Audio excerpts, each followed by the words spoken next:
Ladies and gentlemen, welcome to Hooper Stadium. Live from Hooper Stadium on the campus of Nevada Union High School.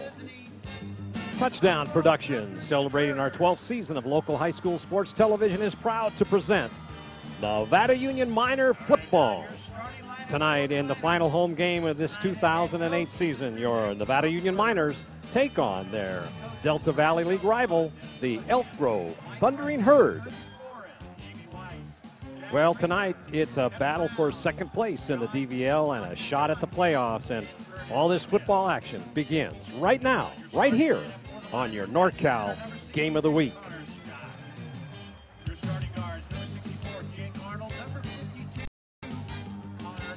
Well, the 7-1 Nevada Union Miners enjoy the home field advantage one final time here at Hooper Stadium on senior night against the Elk Grove Thundering Herd, who have stampeded into the foothills with a 5-3 record.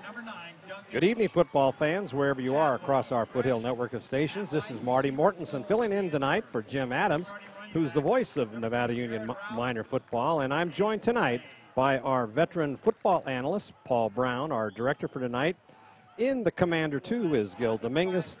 And of course, we have the rest of the Touchdown Production sports team is on hand here tonight as we celebrate senior night at Nevada Union, Paul. That's right, Marty. Tonight is senior night, and for the Miners, they'll also be honoring the senior class cheerleaders, their marching band, and their choir before this game.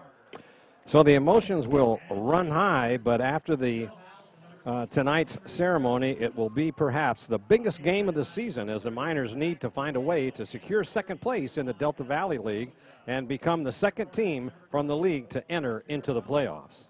And you know, Marty, tonight only the top two teams from the DVL will advance into the postseason, and since the Miners have already lost to league champion Laguna Creek last week, the Miners must play for second place to secure that final playoff spot.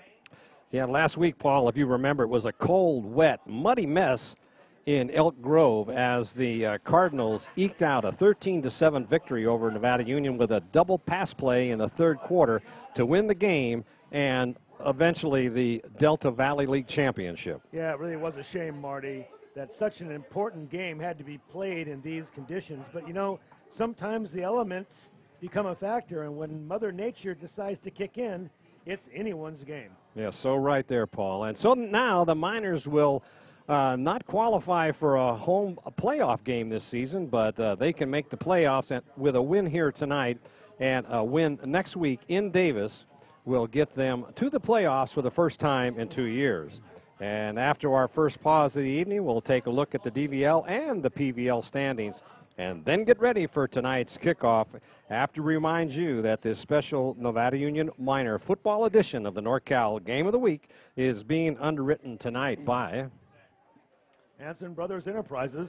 Hanson Brothers Enterprises, their goal is simple: provide rock and sand products, ready-mix concrete, construction services, and rental equipment to their customers while providing stable jobs for their employees, thereby ensuring Hanson Brothers Enterprises will continue as a contributor to our community, just like they have been since 1953. They're Hanson Brothers Enterprises, part of the fabric of Nevada and Placer counties.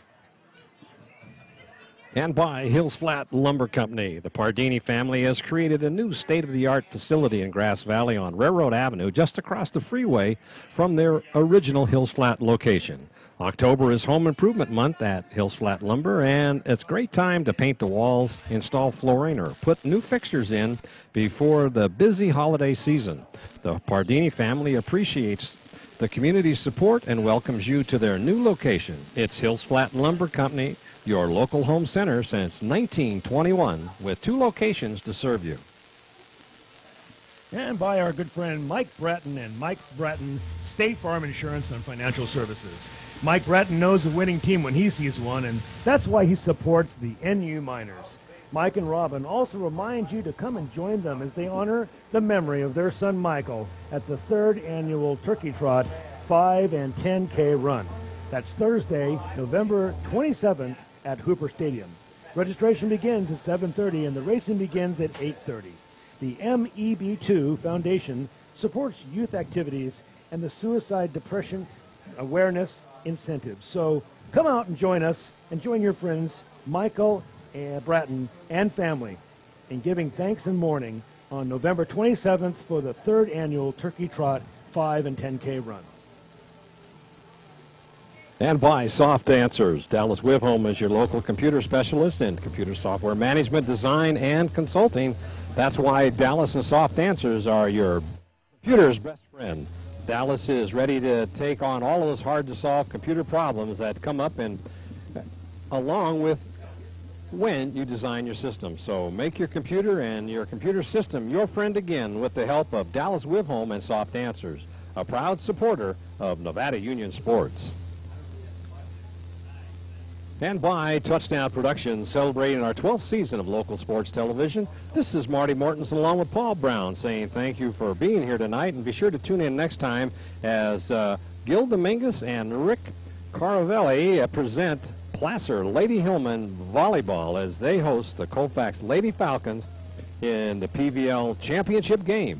Both teams have only one loss so far, and this game is for all the marbles at this year's PVL Championship. So be sure to tune in as the Lady Hillman take on the Lady Falcons right here on your NorCal Game of the Week. Another great sports telecast produced by Touchdown Productions, voted one of the best by the Union Readers for 2007.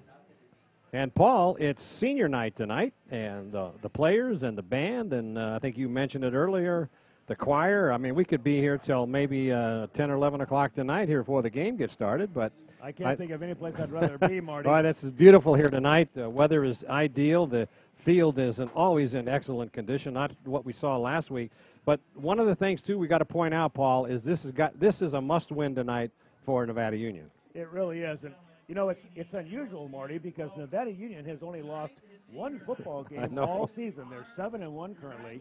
But this game, if they were to lose tonight, would knock them out of a playoff spot. So regardless of having such a wonderful season, they still have to win virtually every game from here on out. Yeah, they got to win tonight and next week in Davis if they want to secure that second-place spot in the Delta Valley League. And so it's going to be a tough assignment for them, but because Elk Grove comes in at 5-3, their overall record, and they're a tough team, and they always have played Nevada Union tough. Yeah, and like you said, that game at Lagoon Creek last week, because the elements, I mean, anybody can win a football game like that. When you start slogging around in the mud and it gets rainy and nasty and wet, and the ball slips out, and, virtually anything can happen. A bad football team could beat a good football team.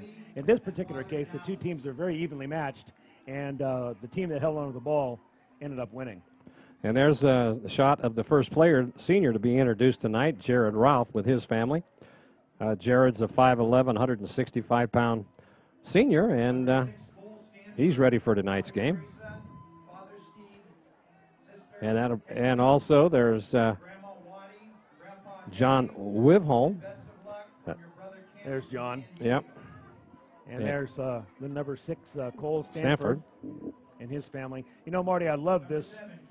When I was going to high school, we didn't have this kind of a ceremony, and my parents really deserved some recognition. They're the ones that got me to the practices, paid for everything, really supported me in every way in my athletic endeavors. And this is the time that we can, even Grandma's there. Yeah, sure, exactly. There's Cameron Ryan, 6'3", 215, senior. Yeah, this is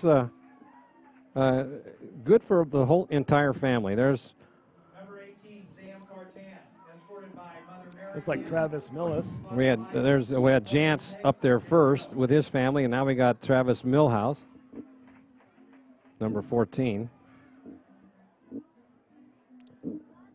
Zooming in there on Sam Cartan. He's had a great football career here, along with his dad there. A fixture here at Nevada Union. 25, Matt Cook, escorted by Mother Pamela, Father Paul, Brother Tristan, and Sister Madeline. Got your message today. Oh, good. There's Matt. Okay, Dave's talking to all of the Glad we have him back. players. Dave Humphers, what a class act and a great coach. Number 27, A real Henry Harrison, escorted by fixture Mother here Lisa, at Nevada Father Union. Brian, So Matt Brother Cook Brian, and Sister talking to Paula. the coach. Thank you for sharing them with us. Really appreciate it. Got the president's hat too. That's Henry Harrison.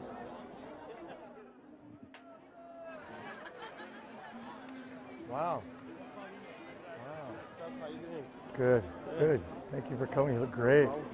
Number 29, Global Bandit. Thank you. escorted Thank you for by sharing them Mother with us. Thank you. Bandana and Father Ashko. Bandit, 6 foot, 160-pound senior with his mom and dad. Both. Did you guys do that? Wow, she is beautiful. Oh my gosh. Number 31, Justin Knox. One more to go. Justin Knoxon. One more boy to go right here. Brother Josh and his wife Sammy and baby Savannah and Brother Garrett. Hey. Good. How are you? I know. Can you believe it? How many years? How many years? Number 35, Stephen Brentley, escorted by Mother Dawn, 8? Father George, 8. and Sister Rachel. 8 years they've had kids in the program. There we go. There is Steve Brentley. He's had quite a year this year. He's a wonderful young man. And Kenan Morris. Number 51, Kenan Morris, It's got to be tough escorted to by Mother Susie play in and Father Jeff. your last game in front of the home crowd.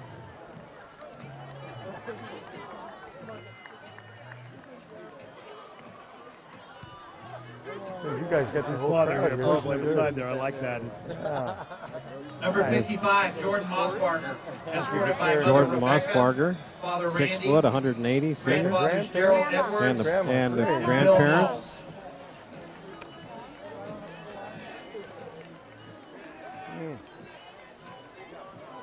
Great Oh, this is tradition. good. Yes. Thank you for sharing them with us. Oh, you bet. No problem. He's my dog. Number 56, Trendon Amusey, Brendan escorted by Amusey, Aunt 6 Tanina foot, and Uncle 235 pound senior.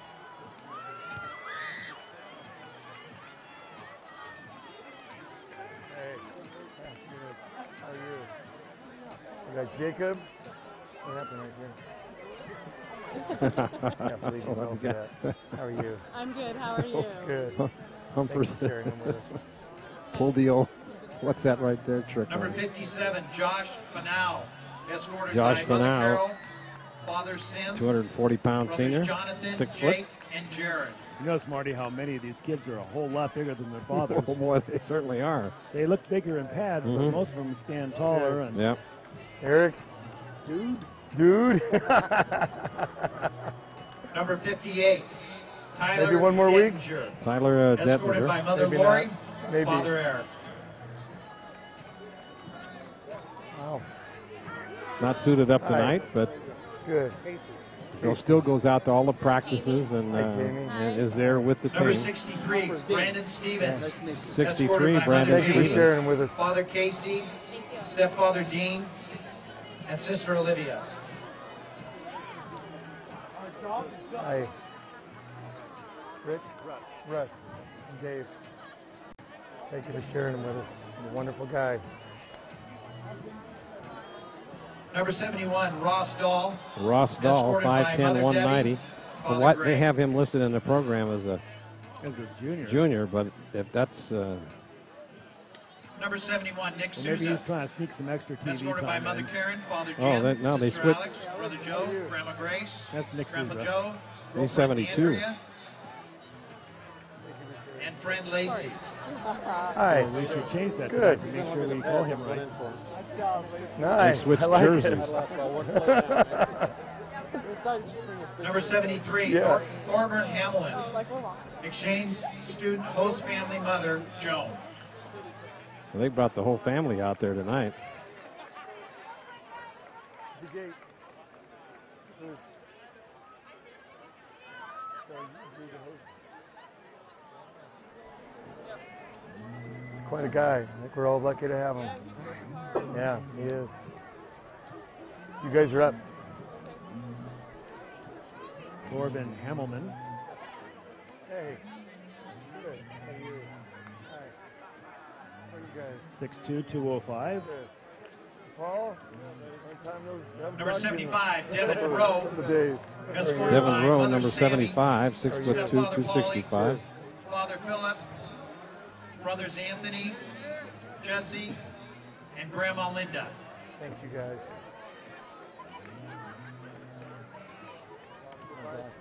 Yeah.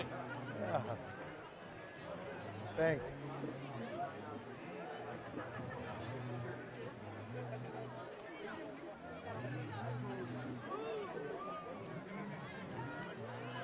And now your cheerleaders, starting with Haley now, escorted by Father Mike, Mother Holly. There's now the cheerleaders will be introduced.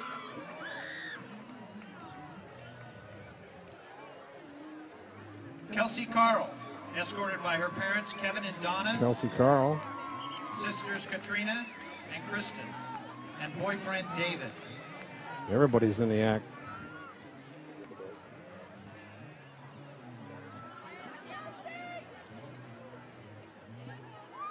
Emma Berkowitz, escorted Emma by Berkowitz. Father Brad, Mother Annette, Sister Erin.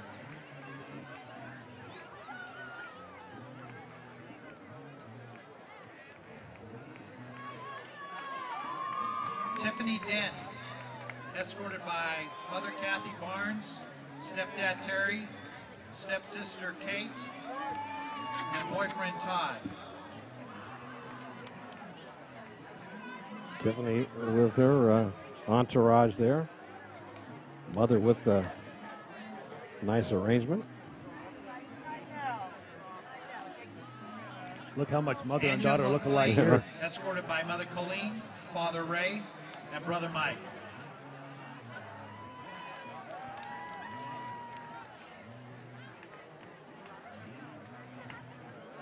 Wow, they could be twins. Rachel Mabey, escorted by Mother Christine, Father Andy, Rachel. and Stepdad Eric.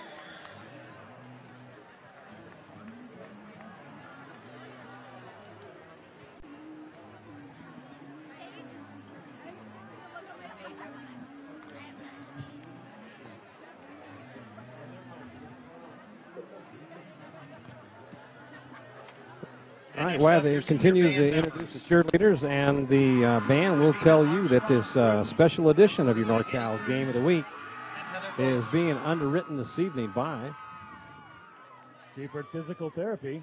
John Seifert knows the human body and has devoted his entire professional life to learn how to make you whole again. As a clinical expert in manual therapy, John brings a decade of experience to every single case, whether it's orthopedic, sports injuries, or rehabilitation after an accident or surgery.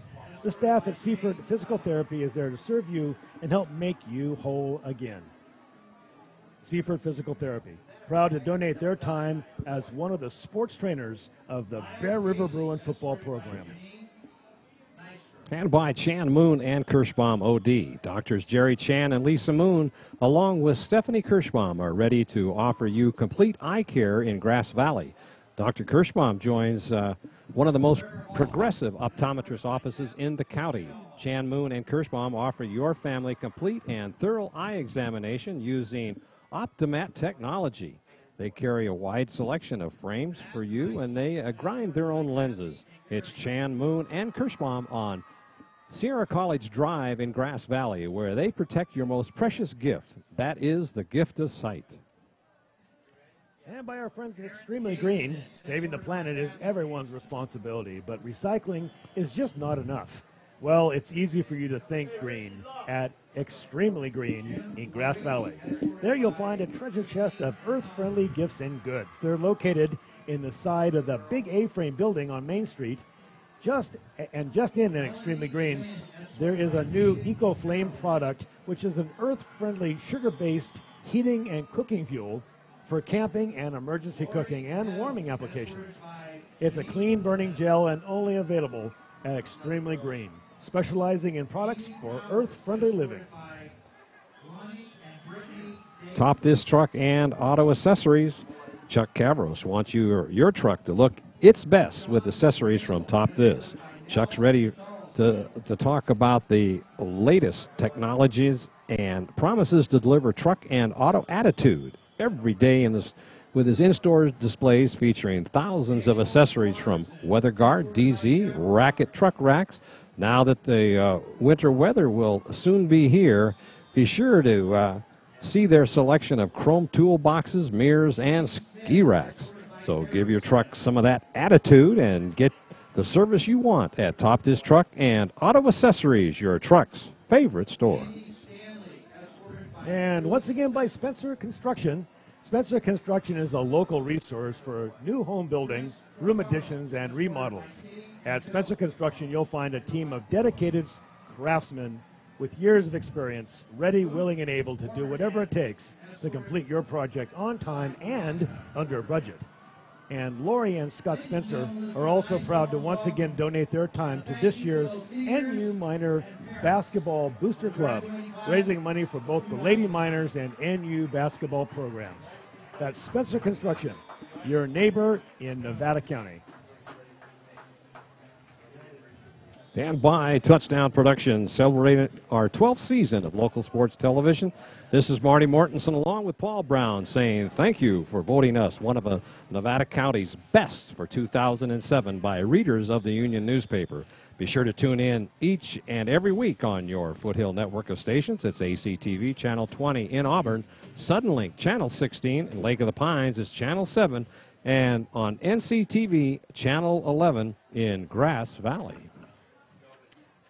And you know, Marty, while we watch both of the teams are going to be coming to center field here and doing the coin toss, let's take a look at a comparison between these two teams. Elk Grove coming in here with a record of 5-3-0, like we mentioned at the top of the show, and Nevada Union with a record overall this year of 7-1.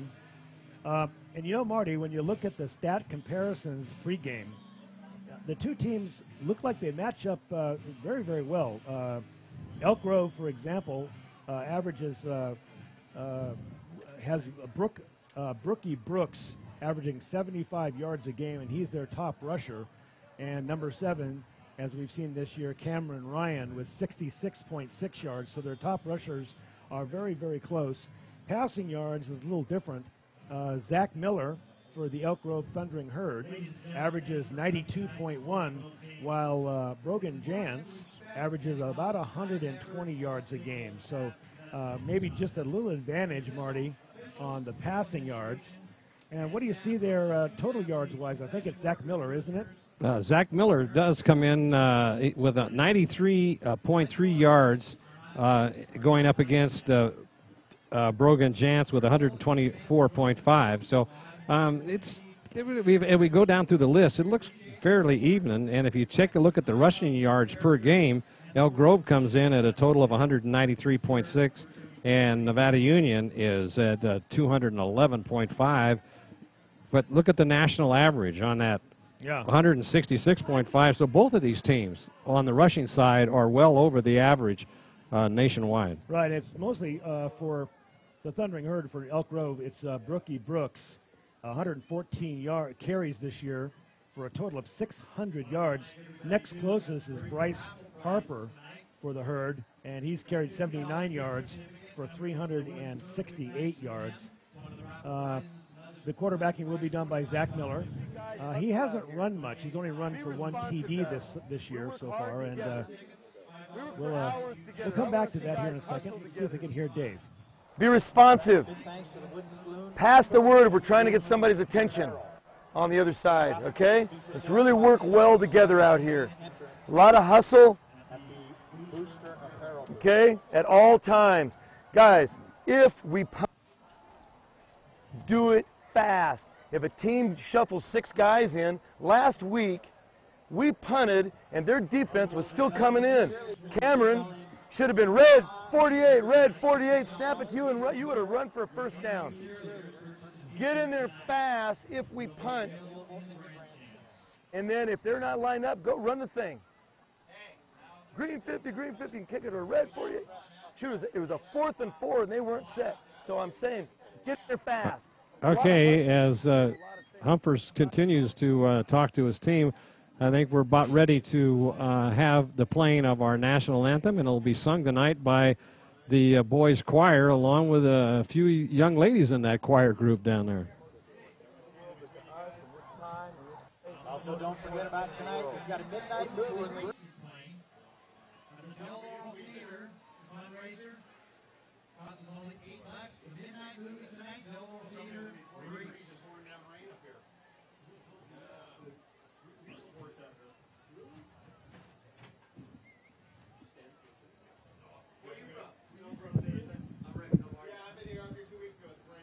So Nevada Union breaks from the invocation before the game, and they come out to the center of the field. And then the boys' choir will commence with the singing of our national anthem.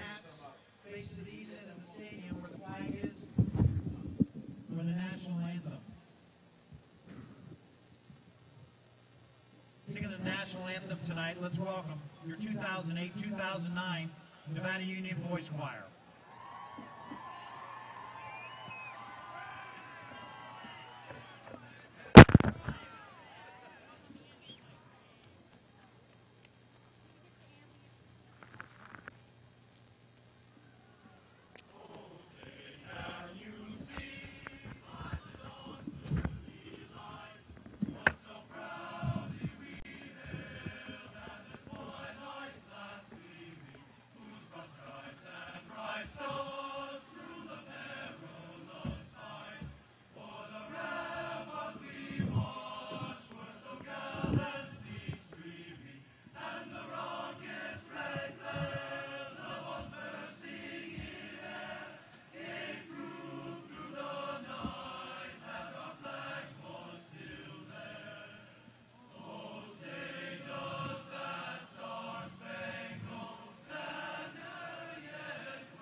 Nice job, as always, by the boys' choir.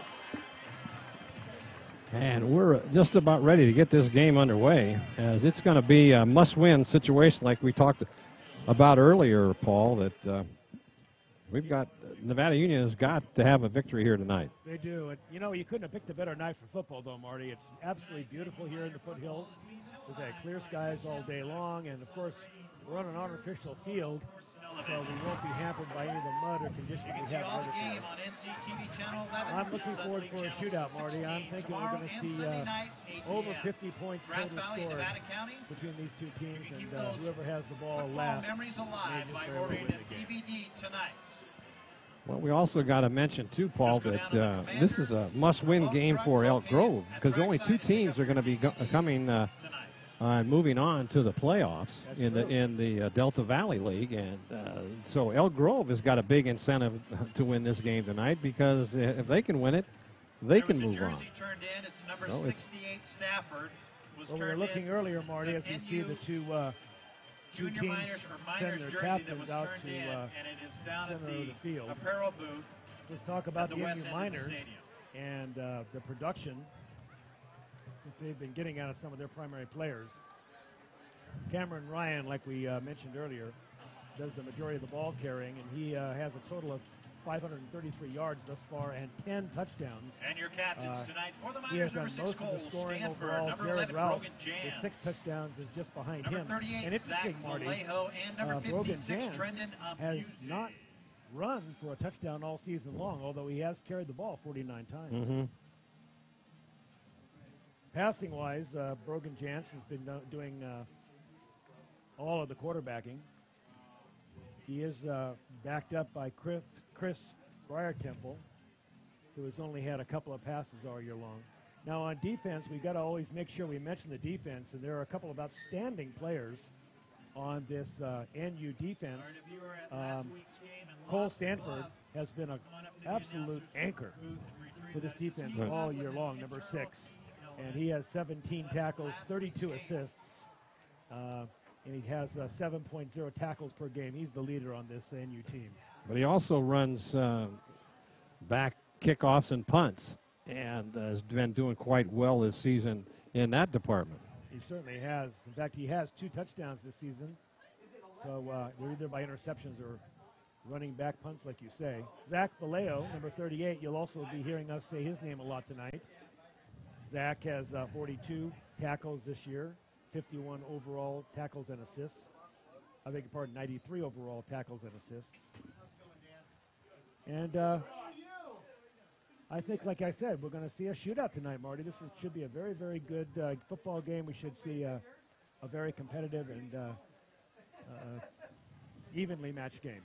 Yeah, well, the Thundering Herd has always had a good team, and they're well coached, and they have a tendency to generate a lot of points. So that's, I think you're right about the high scoring tonight. Well, we're about ready to get ready for the kickoff, and doing the kickoff is Connor Maloney, and he will kick off. You don't know whether he's going to kick it deep or squib it. They've got 2 deep backs to receive, but he sits a squibber, and it's going to be taken on the 10-yard line and moves on up to about the 25 and squirts forward across the 30 to about the 32-yard line. That was Alex Engel. Alex Engel is also the quarterback for the Herd, so we will see him doing some double duty tonight. 32-yard line, number 5, Frank, first and 10, Herd. So first in terms of going back to pass, looking out into the flat. He's got his man. That is Soho, and Davis is the quarterback. He rolled out to his right and hit his receiver going down and out. He did. It was a nice pass, Marty. J.D. Davis doing the quarterbacking. And first play from scrimmage is a pass play, which surprises me. And it looks like there's a penalty on the play, Paul, and the referees are conferring. One of the players from Elk Grove said it was against Nevada Union. Let's see if he was right. Yes, he was. That should be a 5-yard penalty tacked on after the play. Let's see if they do that or not. Maybe they're going to give them the option. Do they want to take the play or? You know, I don't see a flag on the ground, No, Marty. they declined it. So they did decline it, because they picked up almost 7 yards on that. Where that'll bring up second down and about a long 3. Oh, somebody jumped offside or moved early.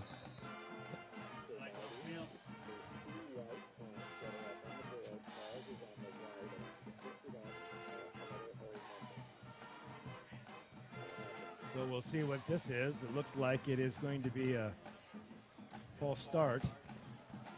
So now they take it back, and it is will be now second and 7.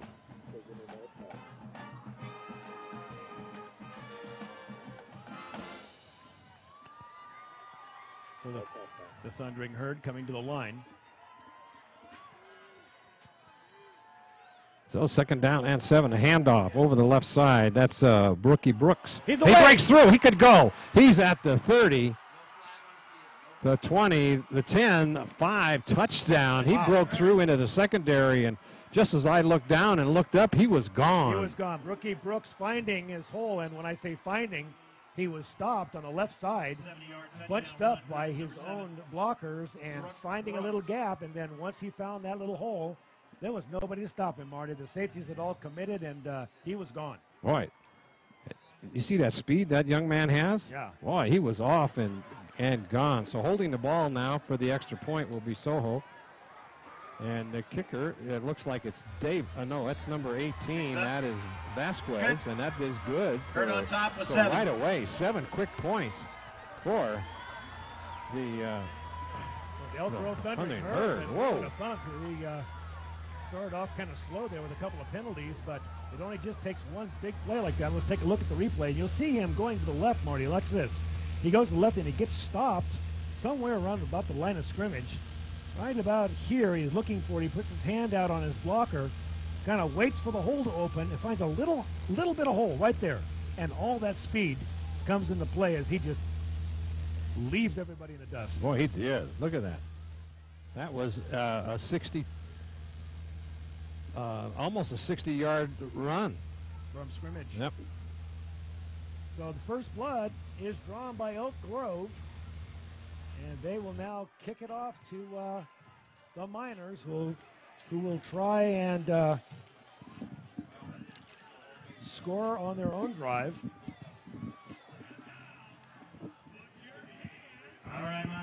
Back to receive for Nevada Union.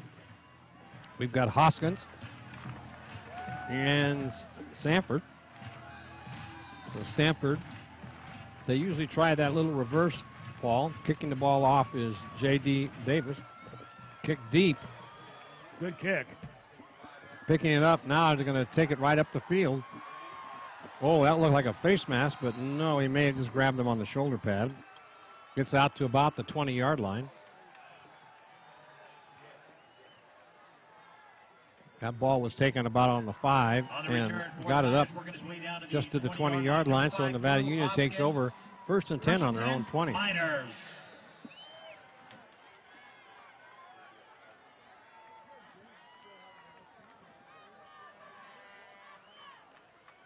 There's a, oh boy, met right behind the line of scrimmage, and then another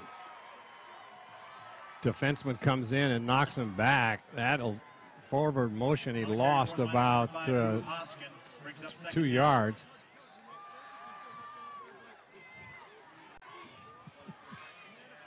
Go up to the line of scrimmage very quickly now in shotgun formation. Rolling out, looking downfield. Got his man close to the first down, and maybe, no, he's still going to come up short. Brogan Jantz doing what he does well, rolling out slightly and finding his receiver. Cole Stanford made that nice reception, so it'll be 3rd down and 1. On the tackle, number 40, Chris. Jantz is a very accurate passer, excellent passing platform, great fundamentally. So there is a handoff, and let's see if they made it or not. I don't think they did. It's going to be close, Marty. Let's see where they spot it. Yeah, they just barely got it, I think. We'll see here. Well, they're going to have, no, I think it's short. No, they're going to move the change. All right, 1st down Miners on the 30.5-yard line. Up quickly, rolling out is Jantz. He's looking, throws it downfield, and that is to Stanford. He comes up close to the 1st down. Let's see where they give him his forward progress. That was a variation, Marty, of the play we just saw. This time Jantz again rolling to his right and finding Stanford, who just made a hook and go that time rather than hitting him short. Got a few more yards to the sideline. So quick handoff. 1st down. That was Ralph. 2-yard gain. Jared Ralph. Number 3, Jared Ralph. On the stop, number 56. 1st down. 1st down Miners, so 2 consecutive 1st downs. They're moving the ball in the air and on the ground.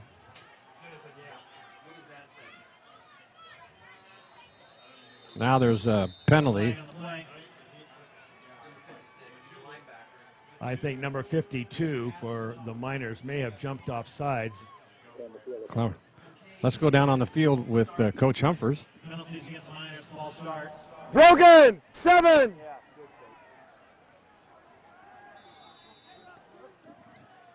Called out play number 7. He's got it on his wristband. So now they, oh, great play. Great deception. Brogan Jantz going over the right side. Good faking to the back coming around to Ralph. Carried on that fake very well. It fooled the defense and picking up some big yardage for a 2nd down and about, looks like 6 for a 1st down. You know, I don't see Brogan limping this week like he was last week. He must be so going out to pass, throwing it again. That is complete to Stanford, his 3rd reception of the night. That ball is going to be short of the 1st down. Good coverage by the secondary from Elk Grove. Completed pass to number 6. There's no question tonight, Marty, who he was looking for to throw the football to. That's the third reception tonight so far for Stanford.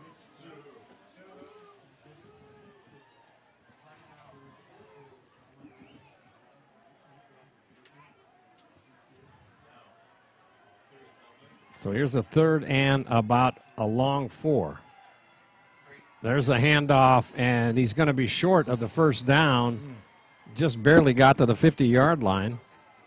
Gain of only about 2 yards, it looks like, and they'll have a 4th down and about maybe 2 more on Marty. Yeah, it looks like it was the way they spot the ball. It'll be 4th and 2.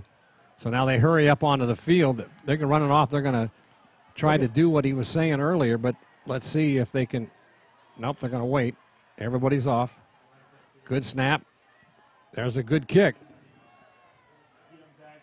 And it's going to bounce. Oh, it's going to go into the end zone. Yeah, that. Oh, too bad. Bad break there for Nevada Union. They had that ball almost. That was Connor Clower. Clower, hustling down the field, darn near saved that ball on the 1-foot line, but an unfortunate bounce for the Miners as it bounded towards the end zone and just barely made it over the line. So that will give Elk Grove the football as they come to the line of scrimmage. J.D. Davis over center, hands off to the left. Good yardage.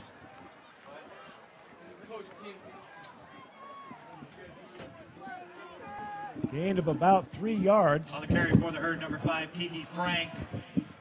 So Nevada Union is going to have to be very careful. They can't afford to get another quick score here against them. So now coming up is Davis over center. In motion is Brooks. Handoff, but the right side of the Miner defensive line swarms in on that. Leading the way was Vallejo, and you mentioned earlier you're going to be hearing a lot of his name tonight. You know, and I'm sure the Coach Humphers gave his defensive line an earful when they came over the sideline after that last big play. I don't know if that last play was an anomaly and just something that just happened, but right now the defensive line is winning the battle in the line of scrimmage. There's a fake, rolling out the pass, looking downfield, and throws it away. It looks like number 3, Angel, kind of gave up on his. Oh, that was Suhu? That was Suhu. Oh, okay. He did, you're right, Marty. Gave up on his route. Right, he did. So Davis threw the ball to the center of the field, expecting him to break, and he went the other way. He kind of gave up on it. So that'll bring up 3rd down and about 7. Oh, I'm sorry, it's 4th down. I missed a play. 4th down and about 7, and there will punt. So Nevada Union could get good field position here. Long count. Here it is. Kind of a end-over-end kick. It's taken at the 50-yard line, and picking up a couple of yards was Jared Ralph. So they'll Nevada Union will start this series in great field position. The best thing that could happen right now for NU would be a good sustained drive. They had 2 first downs, Marty, right. And arguably I think Coach Humphers could have gone for it on 4th down at 50-yard line, but we'll see how they do now. Rolling out, quick pass out into the flat, but it was incomplete, and falling down on that was Chappell. It was intended for Chappell, and he looks like he got tripped up a little bit and went down, and the ball went right over his head. So NU coming out throwing.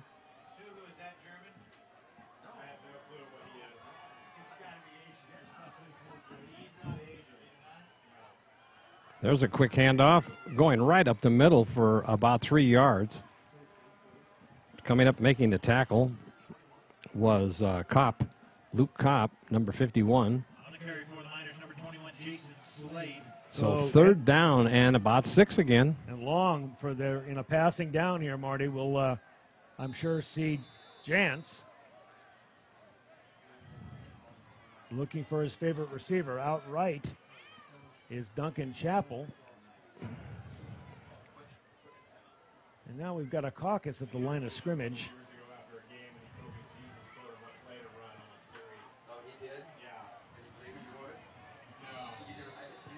Now they want the clock. Now they started up again.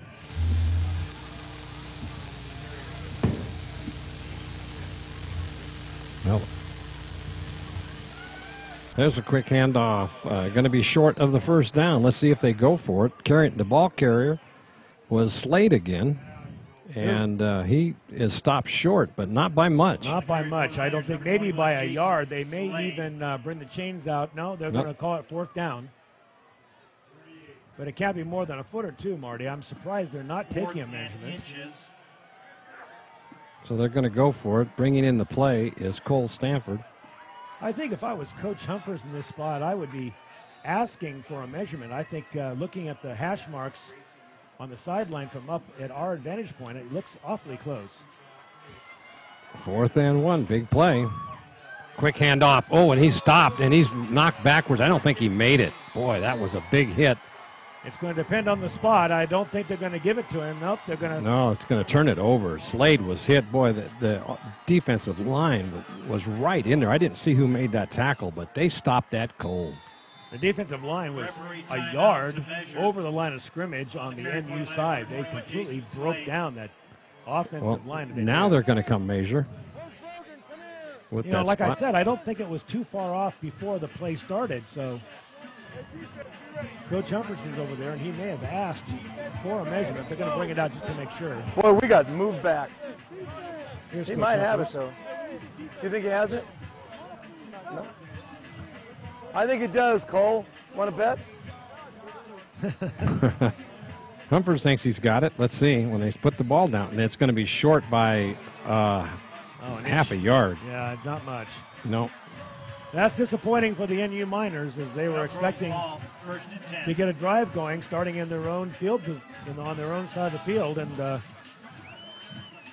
they will now go back on defense, Marty.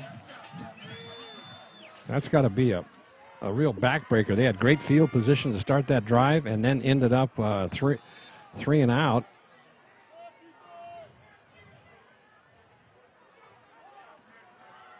Quick handoff again, and getting a couple of yards, and then pushed back by the entire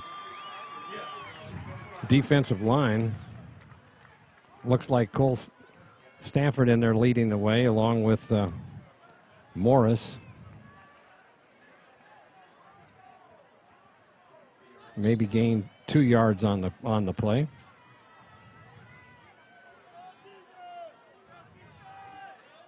Very interesting defensive formation here, Marty. We'll see when NU sets back up. It's 2nd and 8. Secondary is not playing very deep. No, and they're expecting a run, and they get one here as Brooks tries to go over the left side. Can't do it. Well, the reason is that the Elk Grove Thundering Herd, they're not throwing any of their wide receivers out wide. So they're in on a tight formation, almost like a 2 tight end setup. And that allows. Here we go. Take a look at it. Take a look at this.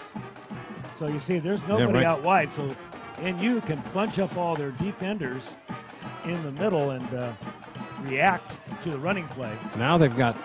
Now they do a draw play, and Nevada Union right on top of that. Number 15, Eric Niederberger. On the carry for the Herd, number 45, Jesse Feliciano. Brings up 4th down. Off stop for the Miners, number 15, Eric Niederberger. Made the tackle. Oh. So 4th down and about 6.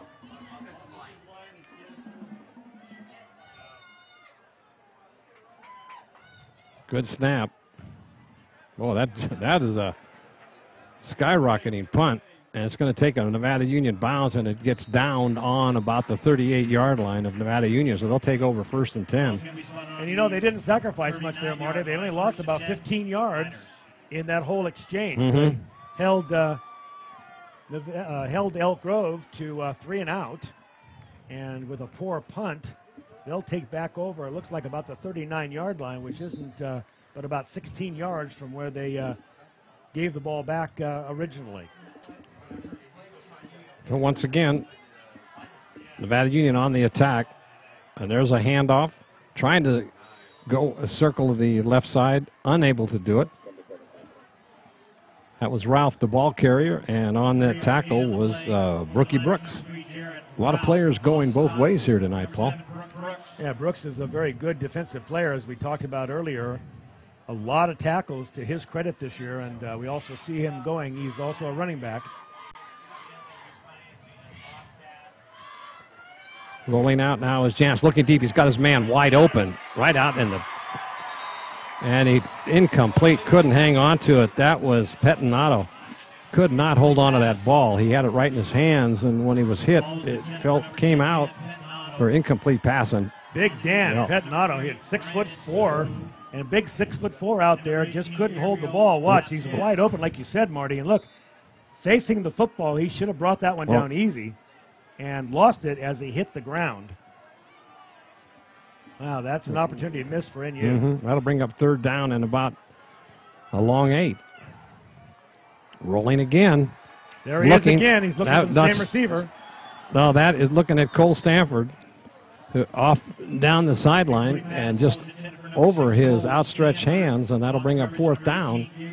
So a drop pass, and both teams is going 3 and out, with the exception of that one big play.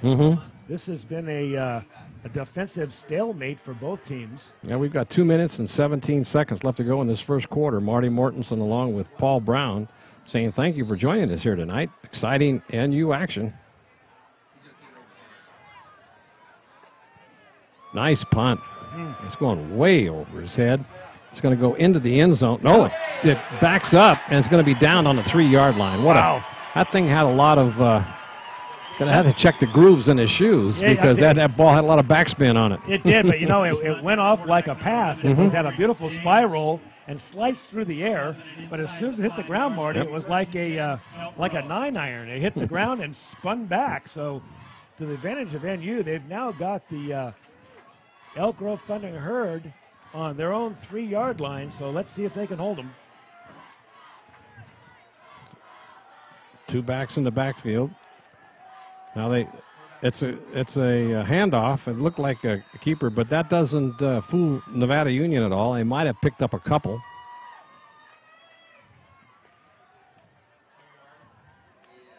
Yeah, and you would love to hold them out here for another 3 and out. They did get about 6 yards on that play, though. 6-yard gain on the play. On the carry, number 45, Jason. So they gave him a pretty good yardage. He picked up 4 yards, Paul. High formation, pitch back, trying to get to the outside, can't do it, and it's tripped up. Nice tackle in there.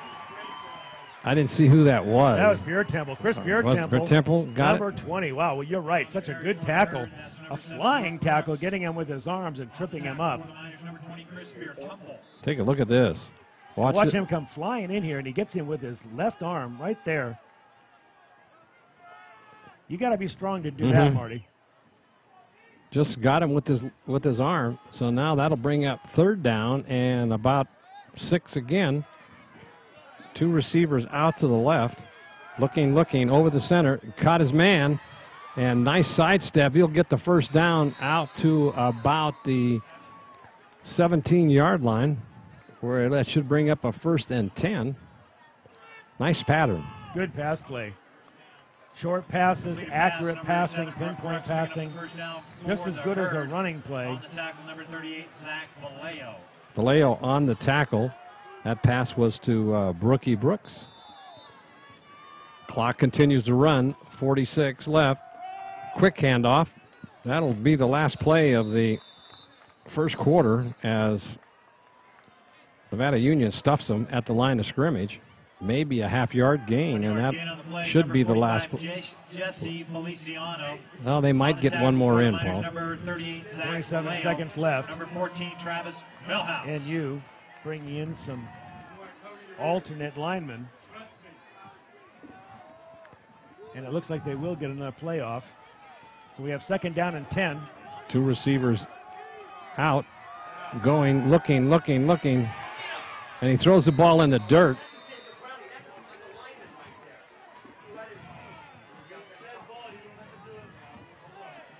So we're got no flags on the play, and it will bring up 3rd down, but we will change ends of the field here. Well, the incomplete pass, that'll stop the clock until the next. Oh, that's intentional grounding. Listening to Coach Humphers. Yeah, he thinks it was intentional grounding.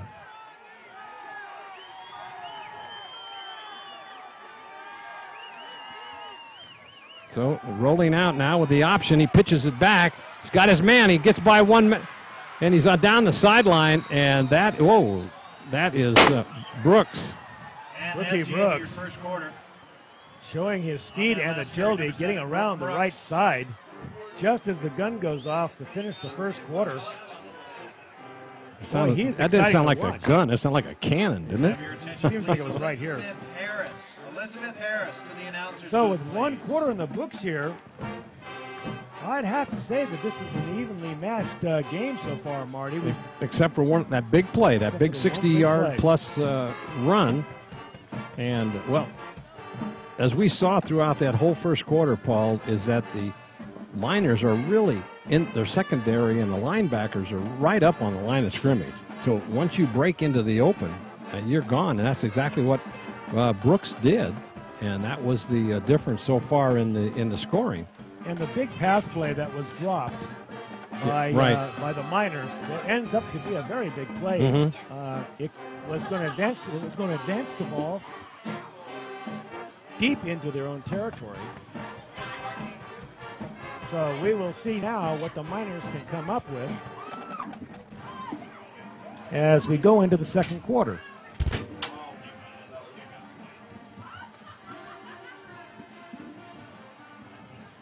There's the Thundering Herd.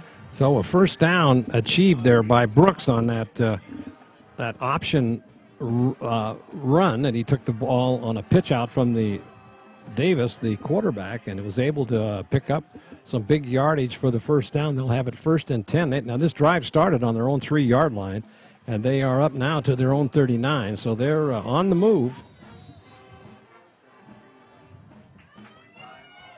Handoff once again up the middle, and it picks up maybe 4 yards.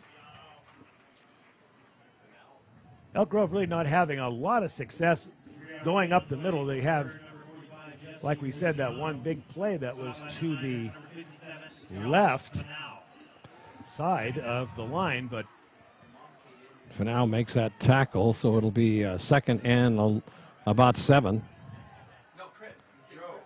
There's that option play again. He's going to keep it himself. He gets by one tackler, and he goes all the way on down for a first down about the Nevada Union 45-yard line. Oh, that was a good play.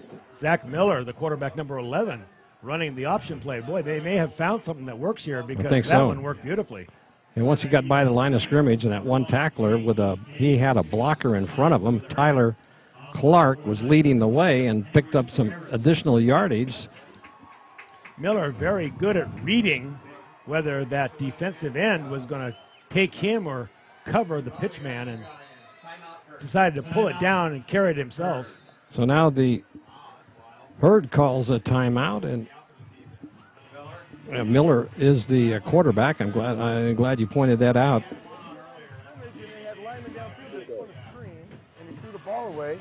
Here's Dave Humphers It down rounded on the over the field. line of scrimmage. That is. He didn't run past the line of scrimmage. And maybe No, the ball landed over the line of scrimmage. It was on that side of the field. No, I'm not saying intentional grounding. Oh. You got an ineligible lineman downfield. Okay, I thought That is okay. basic Okay. rule. Ineligible You said lineman number 15. downfield. I heard you yell 15. 15 is not a.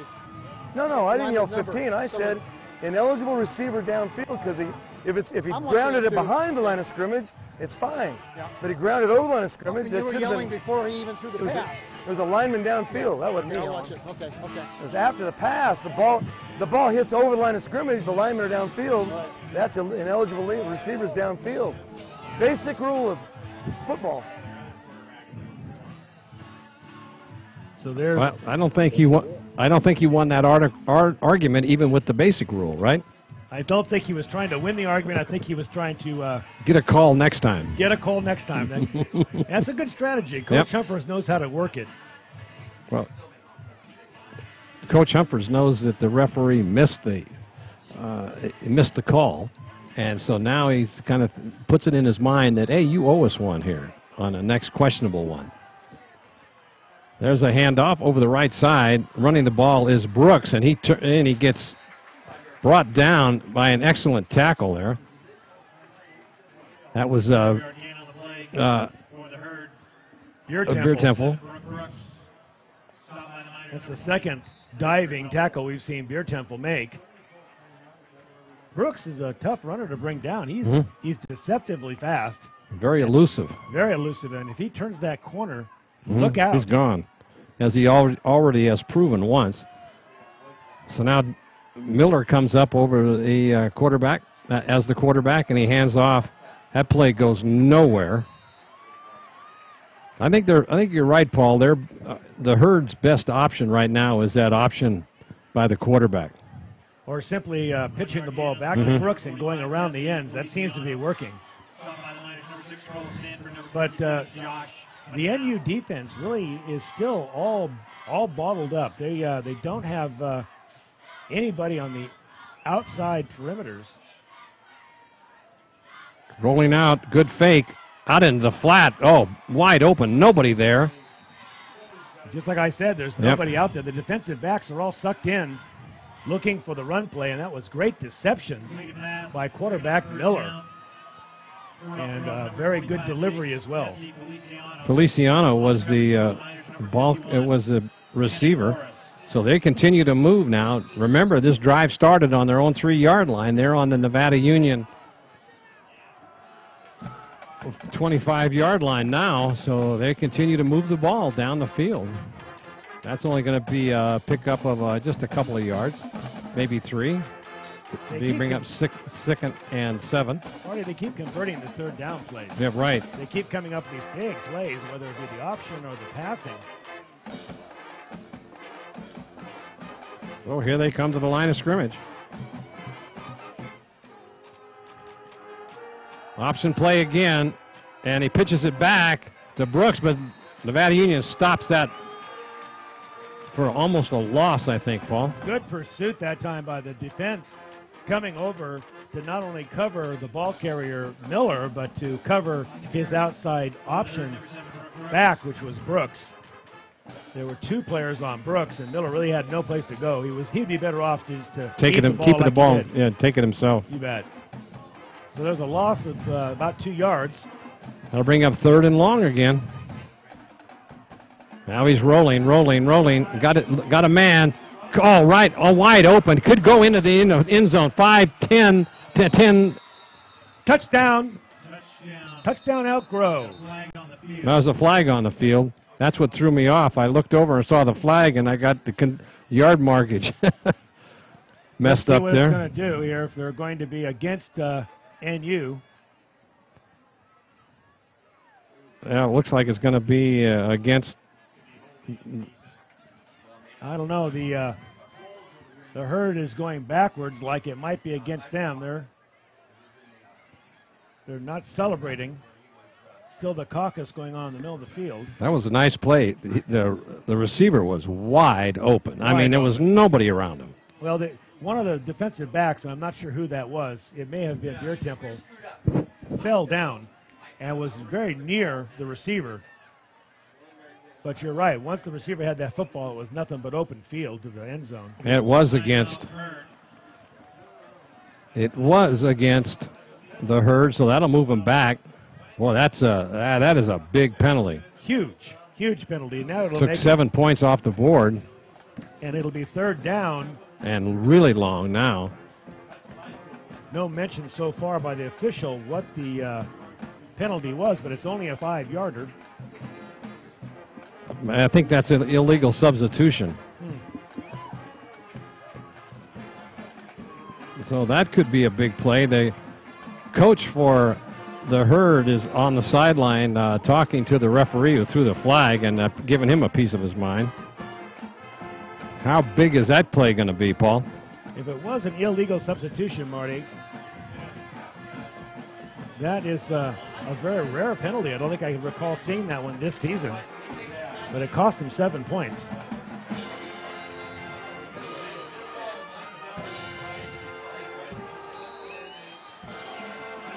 So now let's see. Now the referee calls timeout. He's going to go over and help his. Now I believe we have a timeout.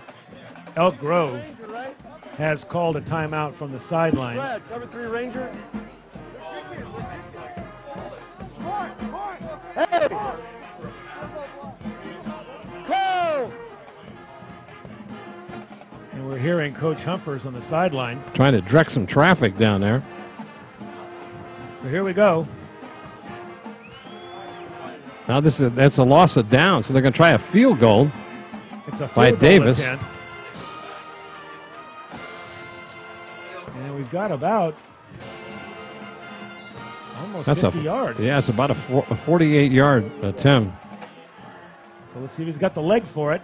He does. Is it long enough? This thing is beautiful. Oh, right there, a 48-yard field goal. My, oh my, look at that. That's J.D. Davis, the quarterback. And Davis is embraced by his entire team over the sideline, doing a little dance. He just knocked himself through a 48-yard field goal. Well, how often do you see that in high school? You just don't. I don't think we've seen one in 2 years, Marty. Oh, man. It was from the right hash mark, and that thing had plenty of leg. He could have made a 55-yard. Yeah, I think so. So the Herd puts 3 more on the board. We have a 10-0 football game here with 8 minutes and 54 seconds left in the second quarter. So that penalty only cost him 4 points. But still, what a leg that young man has. You know, who would have seen that coming? Who would have known that they had somebody that could have kicked one through from there and even would have attempted it? Right. And if they hadn't, they would have given the ball back up again. Return right. Return right to the house. So the Herd comes out firing. NU now desperately needs to score here before half, in my estimation, Marty. They need to get back in this ball game with a score right now. They're just being outplayed on in the secondary. I don't know why they're so uptight on the line of scrimmage. And that's cost them with the receivers being wide open. Now Davis will kick off. Another deep kick. Taking on the 5-yard. They're going to hand off to Stanford around the right side. He's going down the sidelines. Got some blockers. And he could go. He's got one guy to beat. And he gets by him. He's at the 10, the 5, touchdown. Boy, coming right back. Cole Stanford. Oh, there's a flag on the field, Paul. At the 33-yard line. What a play. He's done that quite a bit this season. They're caucusing in the middle of the field. The crowd is silent, waiting for the call. Let's see if it's going to be against NU or it's going to be against the Herd. It will be against NU. And they'll bring it back. Yeah, it's an illegal block. I didn't see it, but it was right out in the middle of the field. It was so far away from the play that you wouldn't think that the player would even attempt to do an illegal block. Boy, that was a beautiful thing to see, too. Stanford taking the ball down the right sideline, weaving his way, finding the hole, using his blockers. Well, did he use his blockers or what? He is still down. Let's listen to Coach Humphers. Okay, blue, 14 midline. Clipping on Pet.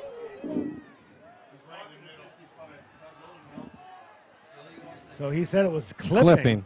On Pettinato. Well, there's a big penalty that took 7 points off the board. Boy, Cole Stanford on that reverse got the ball and had a horde of blockers in front of him and just opened the sideline wide up and went on in. So here we go now. Second man through, and nice tackle. Nice tackle in there by number 40, That was Solorzano, and that's a big gainer. Second down and about 8. NU desperately needs to score. So here is the handoff again to Ryan as he gets close to the first down, and he probably has it, it looks like. See where they spot the ball. And let's see, are they going to give it to him? It'll be third and short again. Short. Yep. They've been in this position twice. Now they're not going to measure.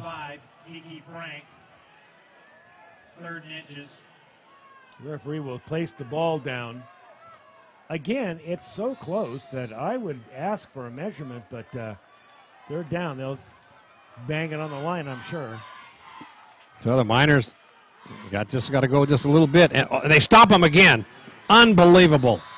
What a defensive play. Met right at the line of scrimmage by, I think that's number 56. Is that 56? There it is. Look at that name across his shoulder pads.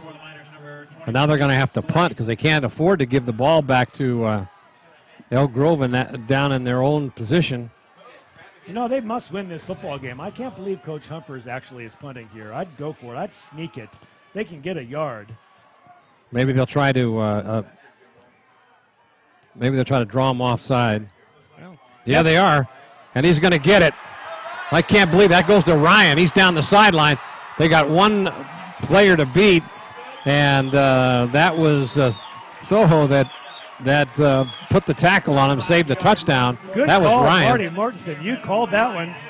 Neither one of us could believe that they weren't going for it. Yeah, I was surprised. And you made the comment. They got to win this ball game, but I can't believe Elk Grove wasn't even ready for that. Did you notice? And they hiked it right back to number 7, Cameron Ryan, who's one of their best scorers.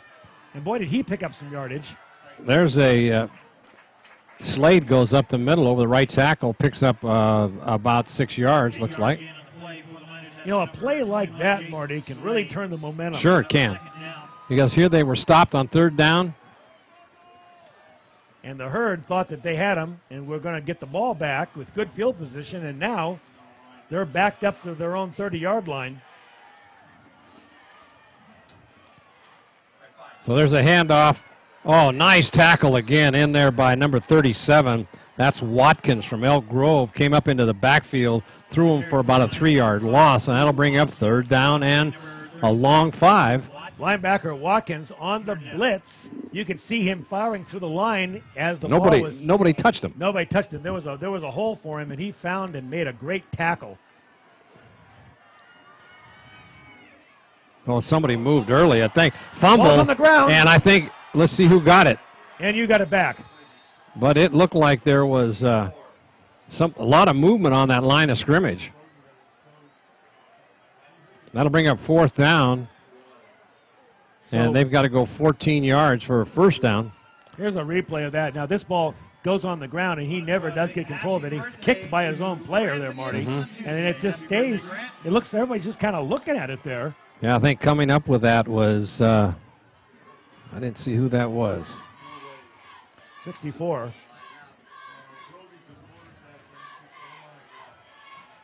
Now they're going for it. Going for the pass. Now rolling out, looking. No place to go. Got lineman downfield, still looking, falls down, and he's touched. And he loses another, looks like 6 yards. And so on fourth down, Nevada Union goes for it. Couldn't get good coverage by the secondary from Elk Grove. And now, with great field position to start this drive, the Herd takes over on their own 46. One thing to try it at 4th and 1. Another thing to try that with fourth and 14. 4th and 14. Why didn't he go for the corner kick? I'm sorry, I don't agree with that call on Coach Humphers' part. Well, there's a handoff, but being stopped right away by Niedenbarger. I think he could catch them off guard. Berger. Coach Humphers saw that maybe he could quick play it, and they had a quick snap. Here's a replay of that. Yeah, that was the last tackle in there. met by Niedenberger with that stop. Thrown for maybe a half-yard gain. Referee timeout on the field.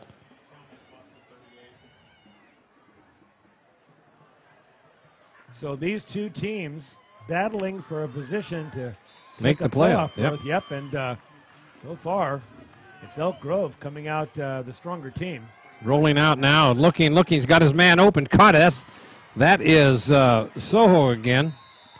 And he might have the first, see what they spotted, he might have the first down, but he's going to be maybe a yard short.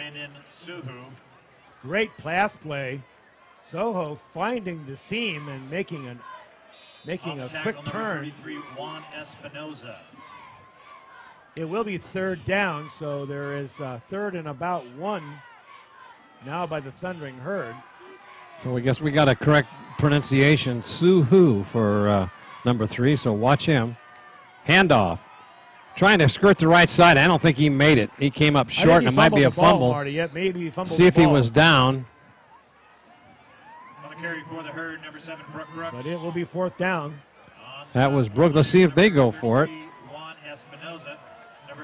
Well, heck, they might try another field goal from here. They're not too far off where they this, were. Well, yeah, but this is going to, and this would be a 60-yarder, so that wouldn't work.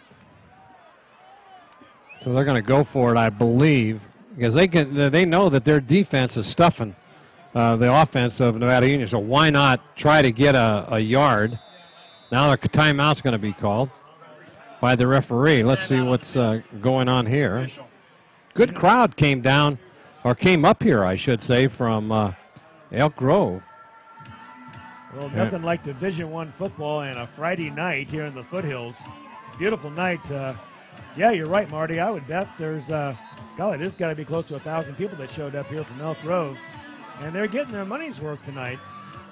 Elk Grove doing a great job against this Nevada Union minor team. Last week it was really a shame, Paul, that the down at Elk Grove, the Lancers maybe had 200 people show up to watch the Cardinals. I was thinking of Stanford Cardinals. And there's a first down. Breaking to the outside, tried to go over the left tackle, and then decided, well, I'm going to step to the outside. Good moves. This young man, excellent player. Rookie Brooks, when you're hungry and you need some yardage, you go to your bread and butter. And Rookie Brooks off the left-hand side does that, gets the first down. Quickly to the line now, Elk Grove.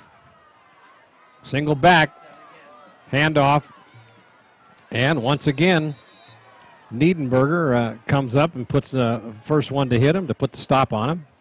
We got a couple-yard gain with the forward motion. The offensive line of Elk Grove right now is beating the defensive line of Nevada Union. Watch them fire out. Just seems to have more energy and more strength right now. This crowd is stunned on the Nevada Union side. There's a option play again. Coming up and making that stop was Harrison for Nevada Union. He didn't bite on that fake as Miller tried to fake that pitch, and Henry Harrison just didn't bite on it at all. So that might have been a 2-yard gain. So it's going to be third down and a long 7. But they've been converting third down Look today. for that option play again, Marty. That option play has been a good play for them, and now they're going to stop the action. We get a view from the top. We can see that NU is now rolling. Oh, it's going to be intercepted. He could go, and that is going to, they got only one man to beat, and it gets him. Wow, what a play. Big play. Nevada Union number 33. That would be Espinoza. He just stepped right in front of the receiver, picked that ball up, and went down the sideline, and Zach Miller, the quarterback, came over and saved the touchdown. Boy, that was a nice interception. Now, there was a lot of pressure on the quarterback. He had to force the throw, Marty. I saw that. And so when we see a replay, if we do, we'll be able to see who actually provided The defense. With Here's the rollout by Ryan, and he's going to be thrown for a loss. Coming up and making that stop was Frank. Here's a replay of the interception. You'll see the defensive lineman. It's just about. Let's see. Well, you don't see it from that angle. He had good pressure on him, but look at there, picks it up. Now watch, the quarterback never gave up on it. A great play. Now we got scrambling around, back to live action. Looking, and then that ball's going to be incomplete. That was intended for Hoskins. Throwing Jantz, going first to his left, then to his right, circling back, looking for a receiver. So like in the last series of plays, Marty, the Miners keep going the wrong direction. They are. Not able to get into that red zone. Chappell back into the game, comes out as a flanker out to the right. Now rolling again is Jantz deep, and he's going to screen pass. It's tipped. Way on top of that one was Luke Kopp. He smelled that one and just knocked that away. What a great defensive play there. It really was. He knew, he stayed at home. He knew his position that he should be in. Smelled out that screenplay, but I'll tell you, Marty, that was a possibility of being intercepted. Right. If the lineman would have had better hands, he's not used to handling the ball, and he ended up. Forward again here. Yeah, here they are. Fourth down. Rolling. They got two. He's wide open, and he falls down. Oh boy, that was Stanford wide open as he came across the field.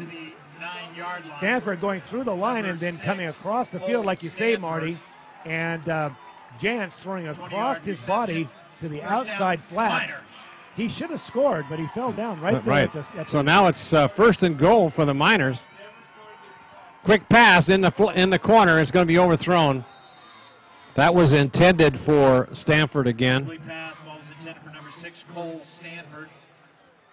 That'll be brought back to the 10-yard line where it'll be second and goal. So NU threatening to get back in this ball game, desperately needing the score. They need 10 yards in the next 3 plays. Well, the play comes in from Coach Humphers. Ball is just sitting right on the 10-yard line, so they can't get a first down. They've got to take it in. And now rolling, looking. Now he's going to run it and trying to get down to the 5-yard line and run out of bounds at about the 4. Let's see where they mark it at the 3.5. Good fake. That was a design play, Marty. Yeah, I think so. They were going to let him run, and he tried to get to that corner. He evaded that one tackler, but that will make it third and goal. What, 4? Yeah, about 4 yards. 3.5. Third and goal from the just outside the 3-yard line, looks like. Yep, it is just outside the 3. So big third down here for the Miners. Jantz rolling, fumbles the ball, and he falls on it. He was looking for his receiver, Stanford, in the corner. He was wide open, and he was looking for him and he just took his eye off the ball and dropped it. So now they're going to have to come in and try to get a field goal. Let's see. It's fourth down. That's going to be a field goal. Normally the receiver makes that mistake. He tries to run before he catches the ball. In this case, it's the quarterback in the shotgun position taking that snap and looking at that receiver before he actually handles it. That's the second time we've seen that tonight, Marty. So Connor Maloney comes in, the junior, 5'10", 165 pounds. He will attempt a field goal. It'll be... Let's see, he'll probably spot it down at about the 15-yard line, so it'll be a 25-yard field goal.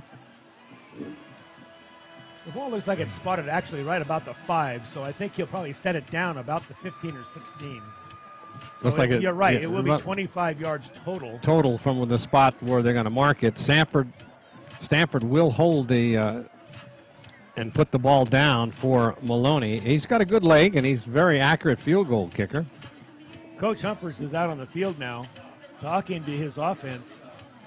You can see him in the middle there. We've got 2 minutes and 3 seconds left to go in this first half. It's gone quickly. Now, so the ball will be spotted just inside the 15-yard line.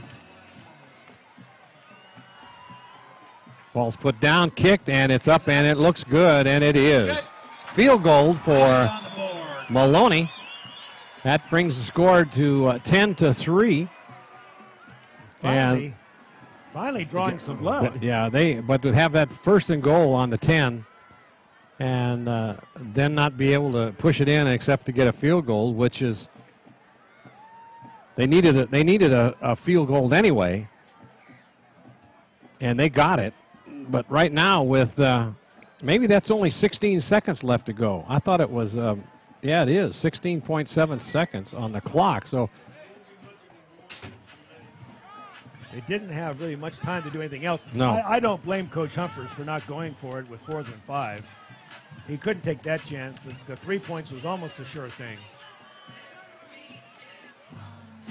And so we will see the Thundering Herd have a chance of returning a kickoff and perhaps even one play from scrimmage before the half.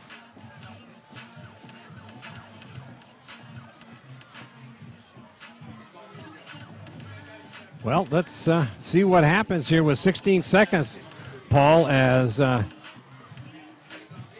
probably get a squib kick out of Maloney, I would think. Yeah, I would guess. I would also guess that they'll try to keep it on. They'll try to keep it on the ground. So let's see what happens here as Maloney puts the ball on the 40-yard line, and back deep to receive is Suhu. And let's see, also back there is Frank. It may be kicked short. I wouldn't be surprised. Don't think he'll try to kick it deep. Yeah, it's a squibber. Taken by the short man. And he runs into, but takes it back. They'll start on the 42-yard line. The clock will stop with 10 seconds. They got time to put the ball maybe a couple plays into the air, Paul. Yep, sure enough. I don't know how many timeouts they have left, but... maybe one play, maybe two from scrimmage if it was a pass play. 10 seconds left. I'm sure that the Elk Grove Thundering Herd will be very pleased to go into the locker room with a 7-point lead. Mm-hmm. As they come to the line of scrimmage. Let's see if they no, they're gonna take a knee.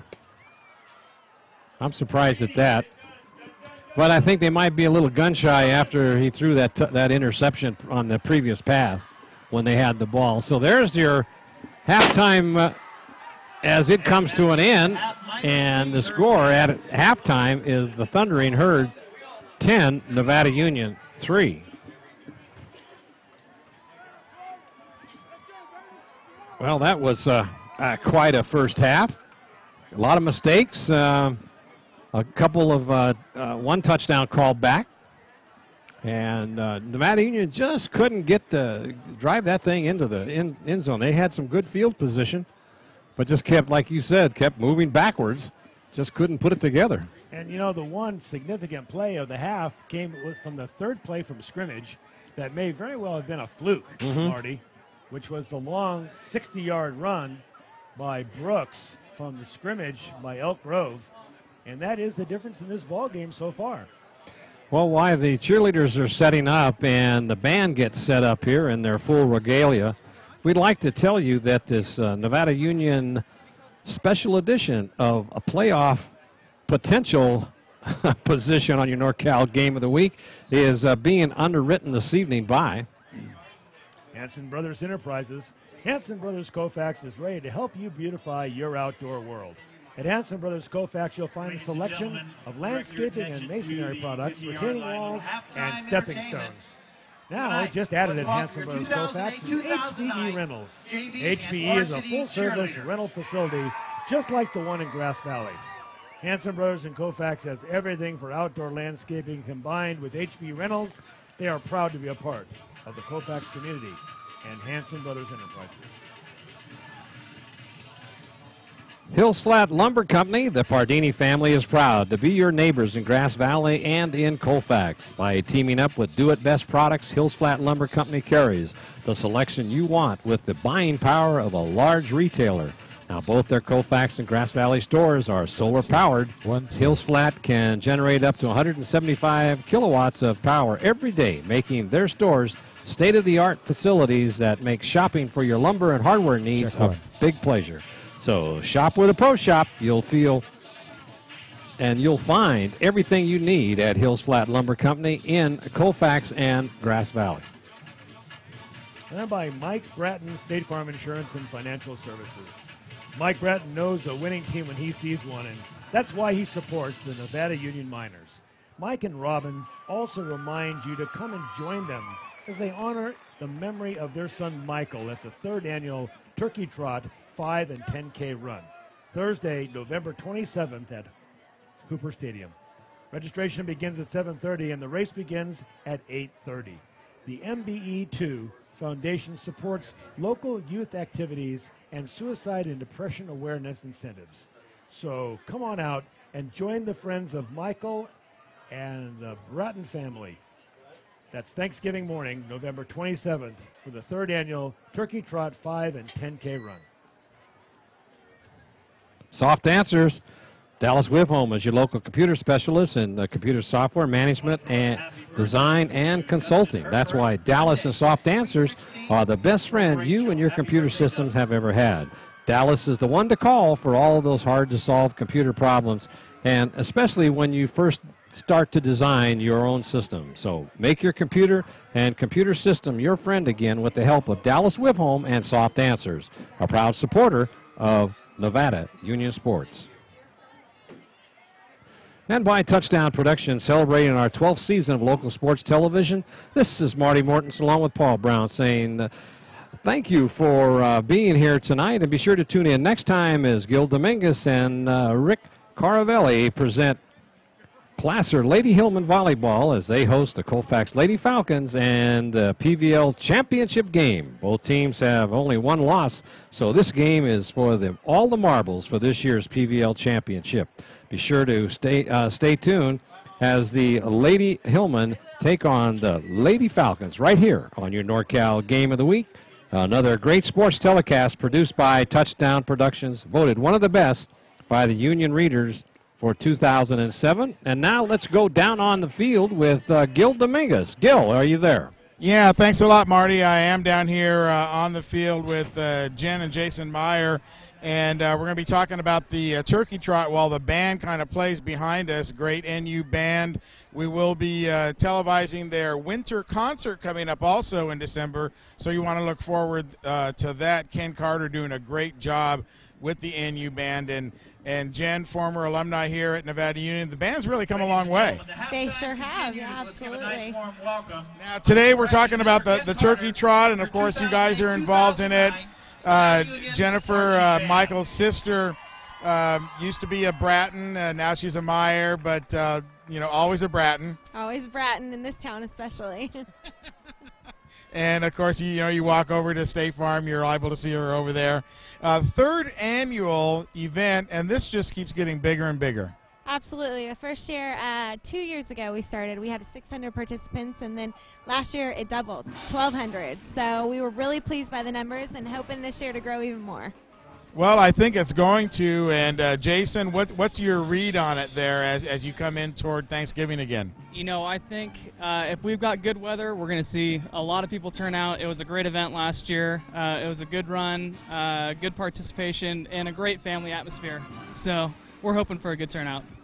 And I actually downloaded. You can go out to their website, which is www.meb2turkeytrot.com. And that's on our graphic as well. But we downloaded some of the winners here. So here, why don't you take the 10K one, and you can take the 5K one here. And let's go down to some of the top 3 people there. Somebody special in there also.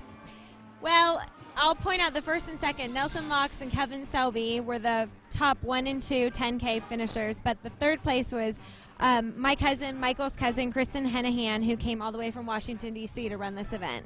And those are some pretty respectable times there. Oh, absolutely. Kristen, 36:40. She actually ran the marathon a couple weeks before in Boston and finished in the top 10.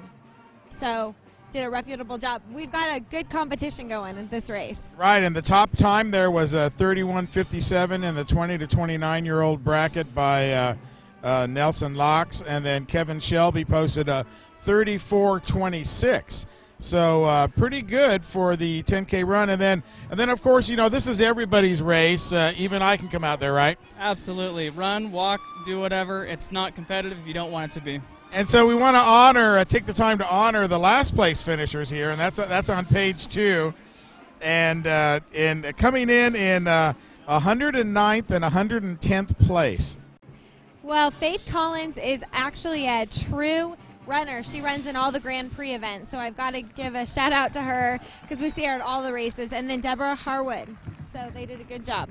And their times were 1 hour and 6 minutes and 1 hour and 6 minutes and 11 seconds. So they were really only 1 second off. I couldn't run it that fast. Absolutely not. That must have been a neck-and-neck finish. Heck yeah, I think they were doing it together.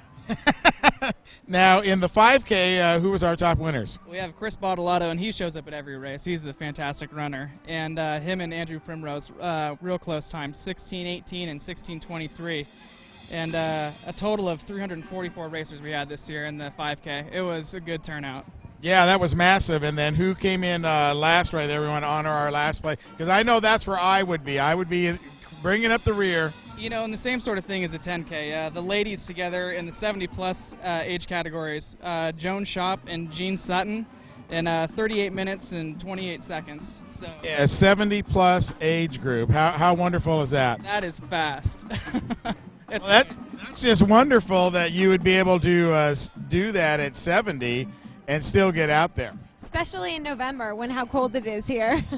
Now, of course, the whole event itself is because of the tragic death of Michael, as his sister, and of course, you know, part of the proceeds go to A New Day and American Foundation for Suicide Prevention. Was there any signs that you could look back on and say that might have been a problem? Hindsight, yes. At the time, no, absolutely not. And that's why we're here, and it's such a important, passionate cause for us, because the days and the weeks after Michael took his life, as a family collectively, very, very close family, we were in major, major shock, thinking Michael was happy, he was popular, he had a lot going for him, he was starting his life. Researching and digging in and learning about depression and the deep-seated effects of it. Yes, we can see signs now, but you know what? That's why we're here, to educate people and to be a voice in this community where I think over the last couple of years, over 30 people have taken their lives. So that is not a number that we're proud of and a number that we're hoping to make a big dent in. And of course, part of the proceeds, Jason, going to numerous organizations. How helpful has that been for them? Well, I'd like to think it's been very helpful. We've helped kick New Day off the ground, and we like to give a lot of the money back to other organizations that Michael was passionate about, one of them being Nevada Union Football, and among many of other sports organizations here at the school. So we're trying to do what Michael would have wanted us to do with the money from this. And of course, he was your brother-in-law, and a horrible shock for everybody when that happened. How did the idea come up? When did it come up for the race? Well, I think Michael originally wanted to put on a turkey trot here in our town with his friend Matt Bothan, who unfortunately can't be with us today. He's in Dubai. He's got some job prospects out there, so we're looking over him right now and hoping he's doing well. But Michael and Matt wanted to put on a turkey trot here in town, and since Michael wasn't able to be a part of that, we figured we'd put it on in his memory. And it's growing now. This will be the third year. This year, as always, it's on Thanksgiving. Does that really give you a feeling that Michael's joining you at Thanksgiving? Absolutely. It's always been my favorite holiday, even more so. Absolutely. So this Thursday, November 27th, 2008, right here at Hooper Stadium, where Michael had so many great athletic moments. Yes, he was a football player. He was a basketball player. I grew up with 3 brothers watching, probably growing more on this field than ever before. So we love to be a part of it. We feel his spirit here, and it's just a good day for families to come together and to reconnect. I remember watching some old film just a few weeks ago. Saw Michael score a touchdown right over there. Oh, I would love to see that. Yeah, absolutely. Well, the Bratton's no strangers to minor football, and besides, of course, all the brothers playing. Mike, your dad, president of the Booster Club for a number of years. I want to say it was 7 or something like that. Probably so. It seems like a lifetime when I was younger.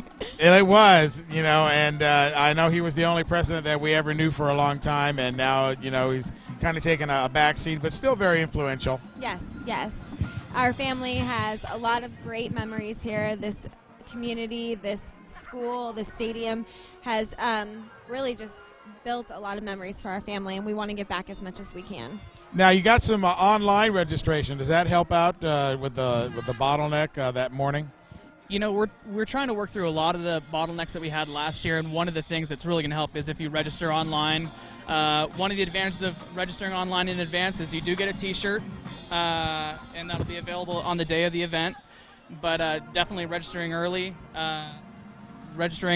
online definitely helps with the registration process in the morning.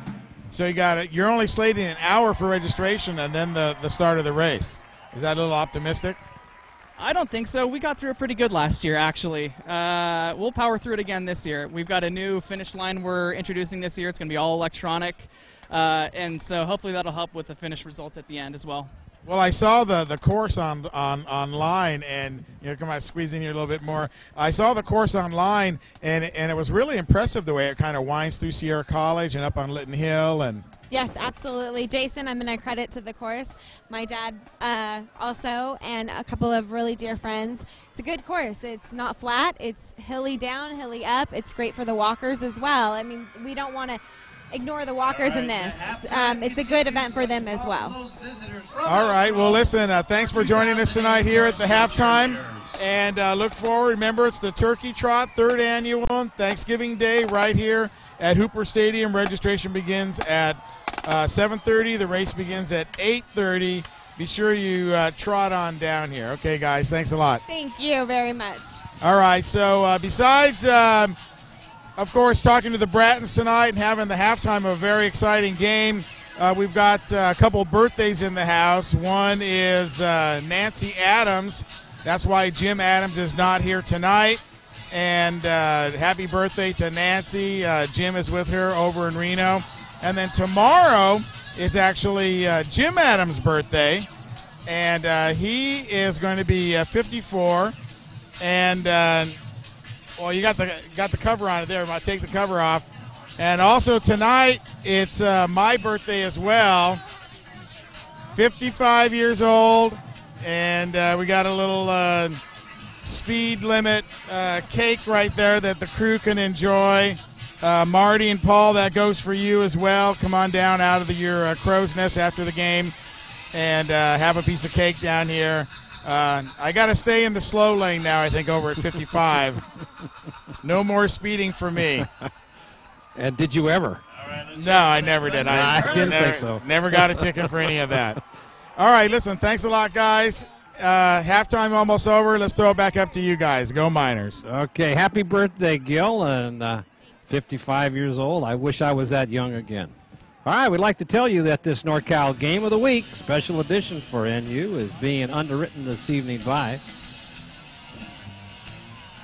John Seifert, Physical Therapy. John Seifert has over 20 years experience with the human body. And as a clinical expert in manual therapy, John knows how to keep your body in repair and is dedicated to making you whole again. Whether you require rehabilitation after an accident or surgery or have suffered a sports injury, the staff at Seifert Physical Therapy is there to serve you and ready to make you well. They accept most insurance plans and are conveniently located near the Nevada County Fairgrounds. Seifert Physical Therapy, proud to donate their time as physical trainers for the Bear River Bruin football program. Chan Moon and Kirschbaum, OD. Chan Moon and Kirschbaum has specialized in family vision care for over 27 years. You can trust Chan Moon and Kirschbaum to offer thorough eye exams for your entire family. It's another year. If another year has gone by since your last eye exam, it's time to get your vision checked and your prescription updated. And Chan Moon and Kirschbaum offers a wide selection of frames and lenses as well as special contacts for astigmatism. Just another example of how Jerry, Lisa, and Stephanie are looking after the health of your most precious gift. That is the gift of sight at Chan Moon and Kirschbaum.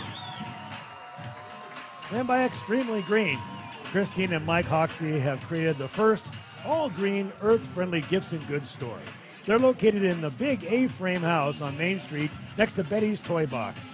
Extremely Green carries an array of solar gadgets and earth-friendly gifts like solar chargers for your cell phone and iPod, as well as solar flashlights. Extremely Green is also a retail and wholesale distributor for quality, environmentally responsible commercial and house-use products. Their website is full of earth-friendly, everyday products so we can all be good stewards of our Mother Earth. It's all right in the big A-frame building on East Main Street, the home of Extremely Green, specializing in products for an earth-friendly living. And by Top This Truck and Auto Accessories. Top This is the only accessory store in the foothills and leads the way with innovative technology. Chuck Cavros knows that your truck looks better with accessories from Top This. And that's why Top This has a showroom full of displays featuring thousands of accessories from Weather Guard, DZ, and Racket truck racks, along with a great selection of boxes and ski racks. So give your truck some real attitude and make it an extension of your personality at Top This Truck and Auto Accessories, your truck's favorite store. And by Spencer Construction, it's now time to improve your home and get that kitchen or room addition you've dreamed about. Dollar for dollar, room additions and remodels are your best bet for improved home equity. At Spencer Construction, you'll find a team of dedicated craftsmen ready to complete your project on time and on budget. Scott Spencer is also proud to once again donate his time to be this year's NU Minor Basketball Booster Cup Club President and support the NU Minor sports. And by Touchdown Productions, celebrating our 12th season of local sports television. This is Marty Mortensen along with Paul Brown saying thank you for joining us tonight and all through this 2008 football season. And stay with us after the game when we announce the Touchdown Productions Player of the Game Award presented by Combi Trophy and Awards.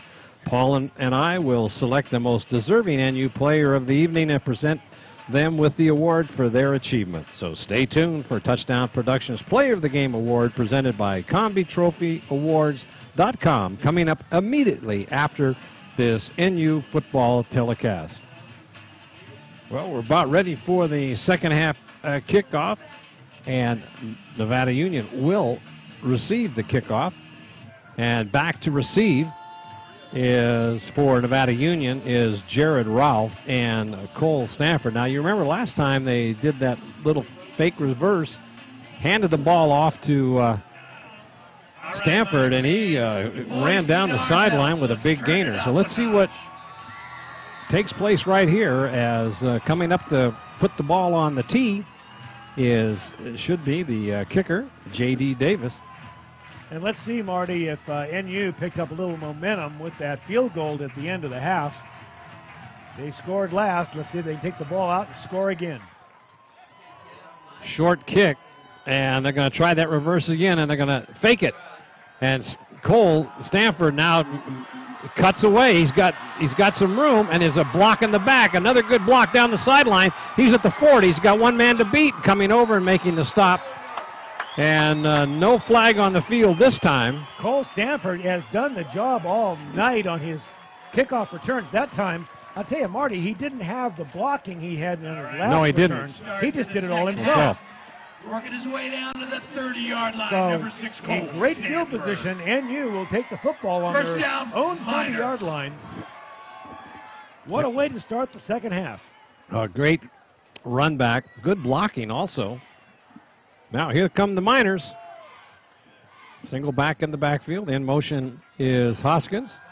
Handoff to Hoskins over the left side. Goes for a couple. So once again, the Miners start off keeping the ball on the ground, picking up a couple of yards here. Maybe Coach Humphers is going to go back to a little more of his standard bread and butter running. He doesn't seem to have any success in the first half with his pass plays.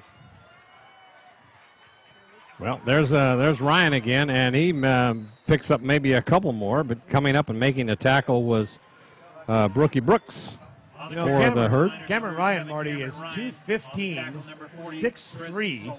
He's not your standard running back type. He's a load out there. He really is, and he runs hunched over close to the ground with a lot of power. No wonder he has scored so many touchdowns this year. There's a quick handoff. He turns left side, gets a first down, still on his feet. Gets down to about the 10-yard line where it'll be 1st and 10 for the Miners. Well, he did that on his own. They called his number again. They maybe saw something there, but they could see the power of Ryan. He's going to be tough to stop. Getting low and keeping those legs churning after he got through that line. So now it looks like they'll spot the ball on about the 12-yard line. They can get a first down without a touchdown. Inside handoff. Oh, no, it was a fake. Good. Faked me out and taken around and then maybe into the end zone. Let's see, but they got knocked out of bounds at short. About on the 1. The official right over there on the sideline. He looked like he was going to tightrope his way into the end zone, but pushed out of bounds. I believe he'll get a first down, though, Marty. Well, I'll tell you, I was sure faked out on that handoff. That was, I thought Slade had the ball. That was very deceptive and fooled everybody. And so Jantz gets the ball, calls his own number down. They're going to stepped out of bound about the 3, so now it'll be 2nd down and about 1 to go. There's a handoff to Orion again, and does he go in? Yes, he does. Touchdown, Miners. And you coming out in the opening drive in the second half and doing what they needed to do, scoring, and they're an extra point away from tying this game up. Now that was all set up by that fine run back by Cole Stanford, and he's done that all year long, and he's kept the Miners in a lot of games. And he'll be holding, puts the ball down, up, and it looks good as Maloney gets to tie the score. All right, tie ball game, Miners 7. So as we saw in the first half with the ball going to Elk Grove on the opening kickoff, in 4 plays going down and scoring their first 7 points, NU returns the favor in the second half, taking the ball down the field on the great run back on the kickoff by Cole Stanford. Here's that play, and you're right, Marty. He comes around the outside. That's the fake right there. Mm-hmm. I'm sorry, that's the play into the line right there that we've been seeing all night. And it's hard to bring him down, which he just proved right there as Ryan goes in for the touchdown. So Coach Humphers got to be sighing a breath of relief, saying that his team can get in the end zone. We'll send them out now to play defense.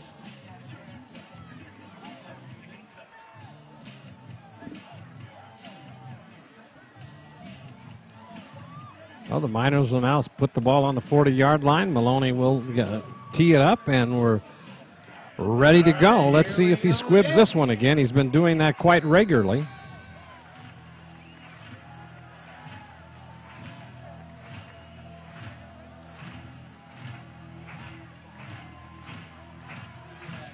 Back to receive again is Suhu, and Frank.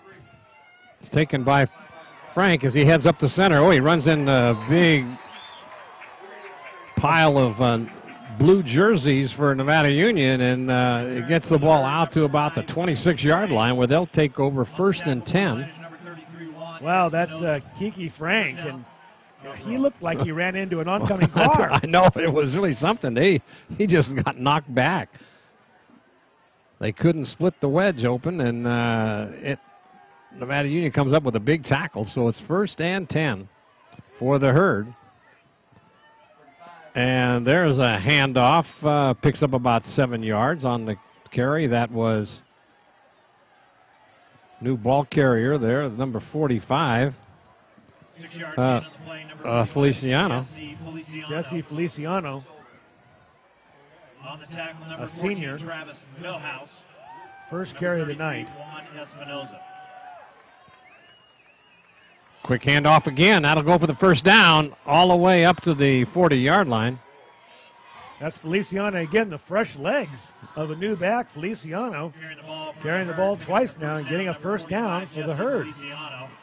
The ball's pretty close this time of the year, but we'll be hearing his big song coming up, Feliz Navidad. Thank you, Marty. Jose Feliciano. This is Jesse Feliciano. All right, 1st down. Handoff to Brooks, trying to turn the right side. Can't do it. Cuts back to the middle, picks up maybe a yard or two. See where they spot it.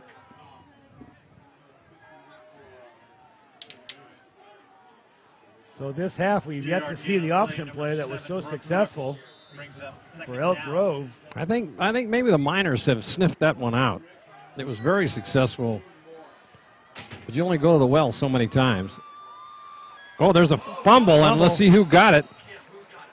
NU is saying that they do, and let's see who comes out with the bottom of that pile. The Herd got it. That was Feliciano. He comes up with it. So now it'll be 3rd down and long again, almost 10. Jordan Mossbarger comes in on defense for NU, number 55. Looks like there's a blitz on. That's an option again. And he's not going to be able to get the 1st down. Coming up and making that tackle, staying with it all the way, was Vallejo. Once again, Vallejo was... we've seen Vallejo all year, and he has the speed of most halfbacks. Mm-hmm. So from behind that time, Vallejo going through the line on a blitz and just chased him down. So now they'll come in and with the punt.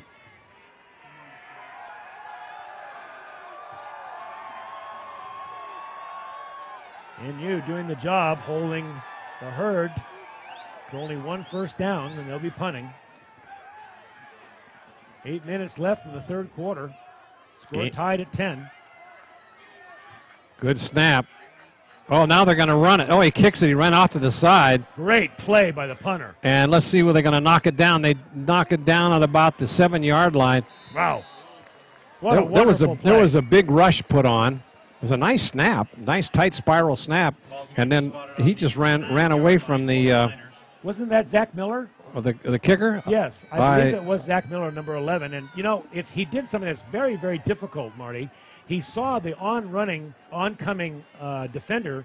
It looked like he was going to get his kick blocked. He pulled the ball down, moved to his right, and while running, kicked a wonderful kick. It was, and it's down to about the 7-yard line. Excellent play.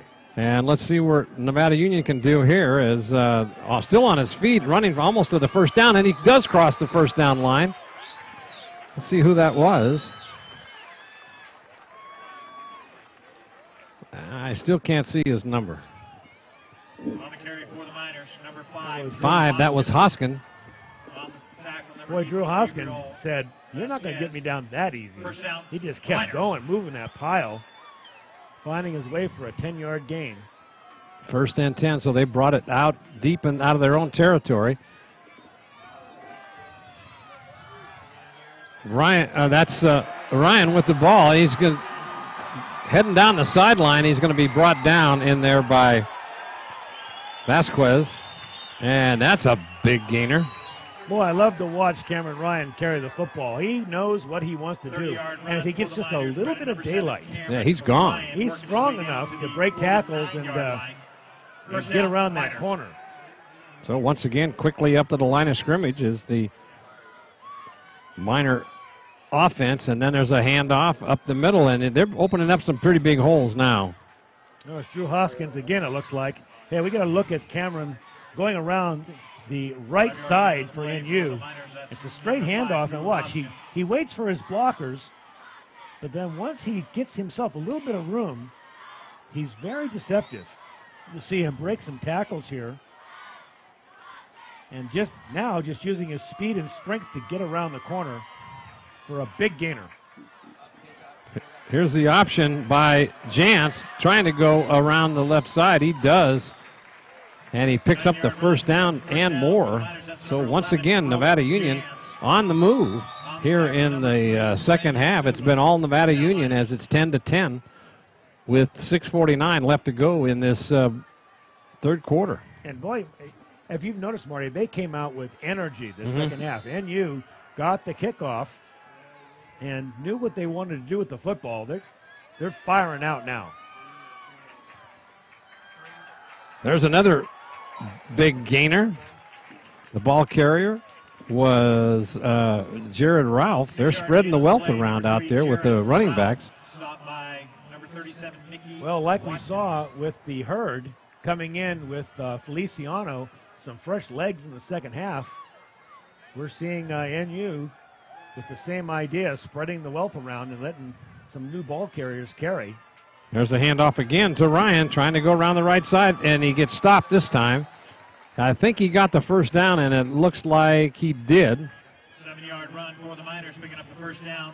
Number 7. Ball will be spotted about the 23-yard line of the herd. And Marty, we have yet to see a pass play by NU in this second half. That's right.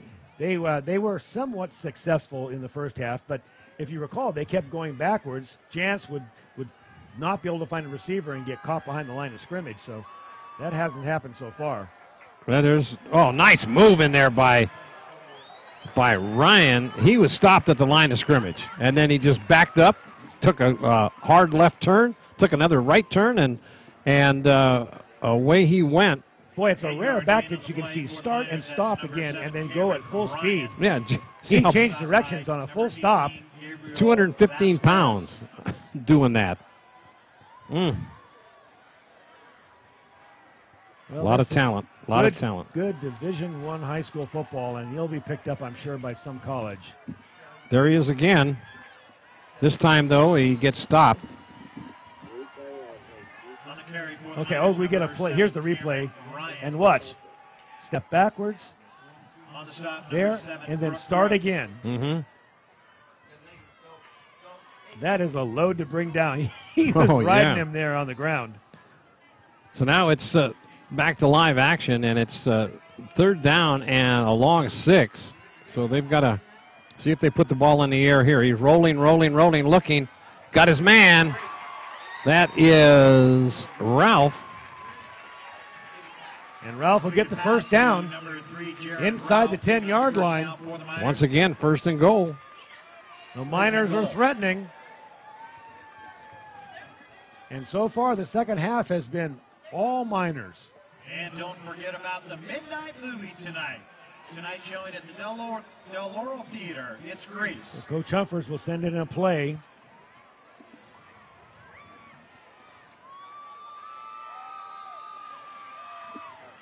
There's a handoff. Trying to get around. Can't do it. Get caught in the backfield. That is Ryan again. Good defensive play by the linebacker for. Now this is where we saw them stall. Right. Last half, unable to punch it in there from about the 5-yard line. Timeout on the field. They seem to have some success, Marty, when they were inside on that cross counter play that was a keeper by Jantz, if you recall. He went around the right side. Let's see if they try something like that again. But to just try to hit the line from here, this is where the Oak Grove Thundering Herd seem to really get their back bowed. Blue ticket number 633551. 633551. Come on up to the announcer's booth. So that was Cole Stanford with a little blood on his uniform. Can't be having that, so he cleans it off. Good camera work in there, fellas. Oh, Cassie Walker did that. Good, Cassie. Great shot by our camera person. Oh, inside handoff. That was to Ralph. That play was late in developing and came up short. That'll bring up third down. And let's see what it's going to be now. It's going to be 3rd down and goal from about the 8-yard line. All right, another $25 gift certificate for the Blue Moon. I'm going to guess a pass play out to Cole Stanford, who's wide left. Yeah, there he's rolling, being big rush. And let's see what happens here. And he gets brought down. Wow, big defensive play by Elk Grove. Right, now they'll bring out for a field goal attempt. Once again, orange ticket winners. So NU getting deep into the red zone and unable to score like we saw in the first half. They will have to opt for a field goal try. So it'll be another about a 29-yarder kicked up, and that looks good. It is. It's good. Maloney with the field goal. So the fans applauding the offense of the Miners, getting 3 points out of that drive, Marty. And I'm sure Coach Humphers is a little disappointed, not knowing if he'll get back down there again. But so far, we've seen a very energized NU Miner team during this 3rd quarter. And this is the first time tonight, Paul, that the Miners have taken a lead in this ballgame. Once again, blue ticket number for the $50 gift. Once again, Dave's out on the field talking to the referees about something. And he's as animated as ever. He's hands in the air, expressing his concern about something. All right, congratulations goes So out to this Barry 3rd quarter has all been Nevada Union, 10 points, 13-10 now, as Nevada Union will kick off to Elk Grove. $50 gift certificate to the Wooden Spoon.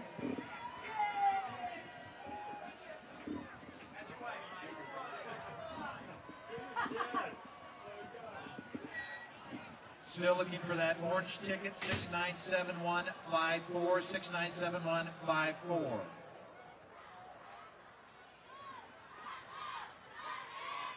So Maloney will set the ball down on the 40-yard line on the tee. Let's see. He's been squib kicking it all night, Paul. Let's see if he does it again. Well, he has the leg to boom one if he wants to.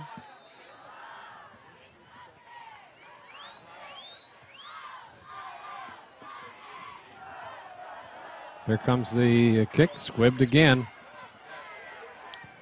Taken by the front man, and let's see, he breaks to the outside, and he can turn the corner, but no, he gets knocked out of bounds on a good defensive play by Nevada Union. You know, that was Brookie Brooks taking the ball there, and rather than playing Brooks deep, they played him in the middle, thinking that they might get a squib kick just like that. They'll have good starting position on their own 38-yard line. It'll be 1st and 10 for the Herd, and they've got to get something going here if they want to get back in this ball game. Well, this is a very powerful offense. They've got it to do it if they can.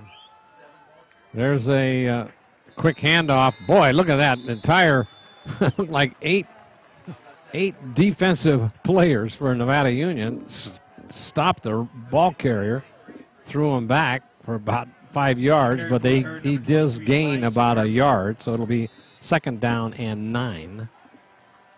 NU is playing now like a team that knows if they don't win, they're not going to any playoffs. They need to hold this lead for another quarter. There's a fake handoff, now the option, and that goes nowhere, and that's going to be a loss of about 2 yards. I checked with Tom Fitzsimmons at halftime, Paul, that he is broadcasting the NU game over KNCO, and they had the score for Bear River at halftime, 26-0 at Lincoln. In favor of Bear River. Bear River, that's correct. So the Bruins continue their rumble in the PVL and are continuing to secure their spot in the playoffs. We'll be seeing that in weeks to come. Congratulations to Susan Larson picking up that. Now it's 3rd down and long again.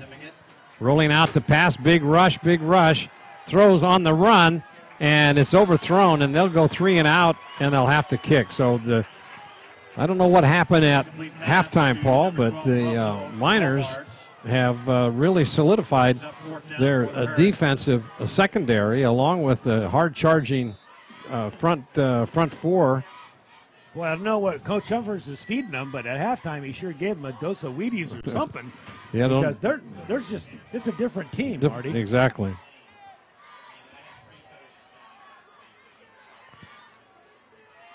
So this third quarter is about ready to come to an end, and it's going to be there's another good rush again, but there's another good kick, and it's going to be taken by Cole Stanford. He tries to turn the corner. And he's got a lane again. He could go.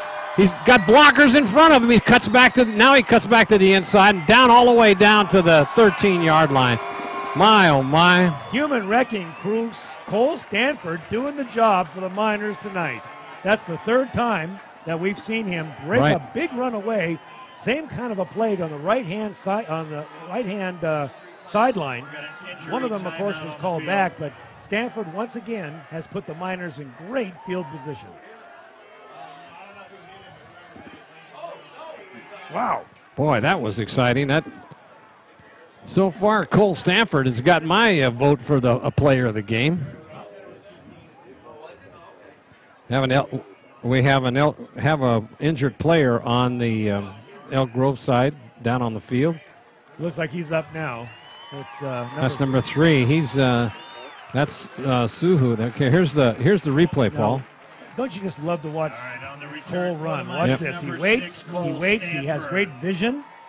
Now, right in here, he almost stops. All the way down to you can see him waiting for his blocking to develop. First down, Miners. And you don't see any of the Elk Grove players behind him, so he's looking for that little crease and just can't seem to find it on the outside there. Got a nice block from Harrison. Also down there, providing the block was Morris, and but he gets the ball all the way down to they're going to spot it on the about the 13-yard line.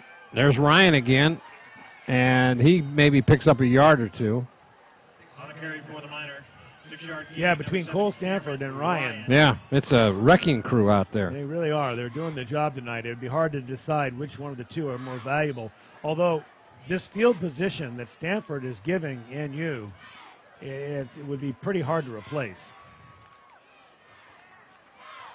Second down, handoff to Hoskins, and he stopped right at the line of scrimmage. So once again, Paul, they get down inside the red zone and just cannot seem to move the ball. They're spinning their wheels down here, Marty. They can't find a hole that works, and they haven't really gotten a pass play that has worked tonight. Let's see if they try something different here.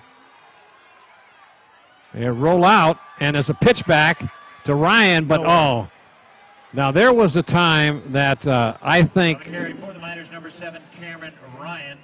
that the quarterback, Jantz, should have kept the ball. I mean, he was going to pitch that ball no matter what. Let's watch it here, Paul. Now, watch. He looked like he had plenty of room. And then he pitches it back, and that gives the defense time to come back. He also went to the short side of the field, Marty. They didn't really have any room to pitch that ball back. They were on that hash mark. And when you pitch back, you like to go to the deep side of the field. So there is the gun, ending the third quarter. This game's moving right along. Certainly is. It's about 9:30 at night here in the foothills. Again, a beautiful night. And Nevada Union up by 3 points. It's been all third quarters, nothing but Nevada Union, as the Elk Grove Thundering Herd was 3 and out and can't get anything going. It's good defensive stand by Nevada Union. So now here it is, the start of the fourth quarter, and the Herd is going to have to start putting something together like they did in that first half. Yeah, they call it the Thundering Stampede, but again, Marty, they had that one play, the third play from scrimmage, and they broke the long run, and that accounts for the majority of the points that they've got on the board tonight. So maybe it was just a fluke. Who knows? We really haven't seen that much offense out of them. We saw that one 48-yard field goal. That was a surprise right before the end of the half. There's a good shot of the Nevada Union crowd tonight as they've come out to as they come out and to celebrate Gil's birthday tonight. That's what they're here for. Yeah, sure. I know. They didn't come for any other reason. No, why would they come? Yeah. They knew that Gil was turning 55, and you know, he's not happy about it. Gil told me earlier that he says, you know, I'm feeling old, I'm feeling weak, and we love him. All right, now if we got a field goal in the making here as Maloney back, ball's going to be spotted. It's down, and it's going to be off to the left. No, it is good, low. I thought it was going left. That was a rifle shot. Boy, not one of his usual kicks, but it went through the uprights. He used like a 9-degree driver on that one because that ball never got too much higher than the crossbar. Yeah, you're right. Yeah, last week Jim Adams put a very nice article together on Connor Maloney and how he's overcome a lot of obstacles as football has kind of filled in a couple of spots for him. But Jim Adams wrote a nice article in the Union newspaper. So if you get it.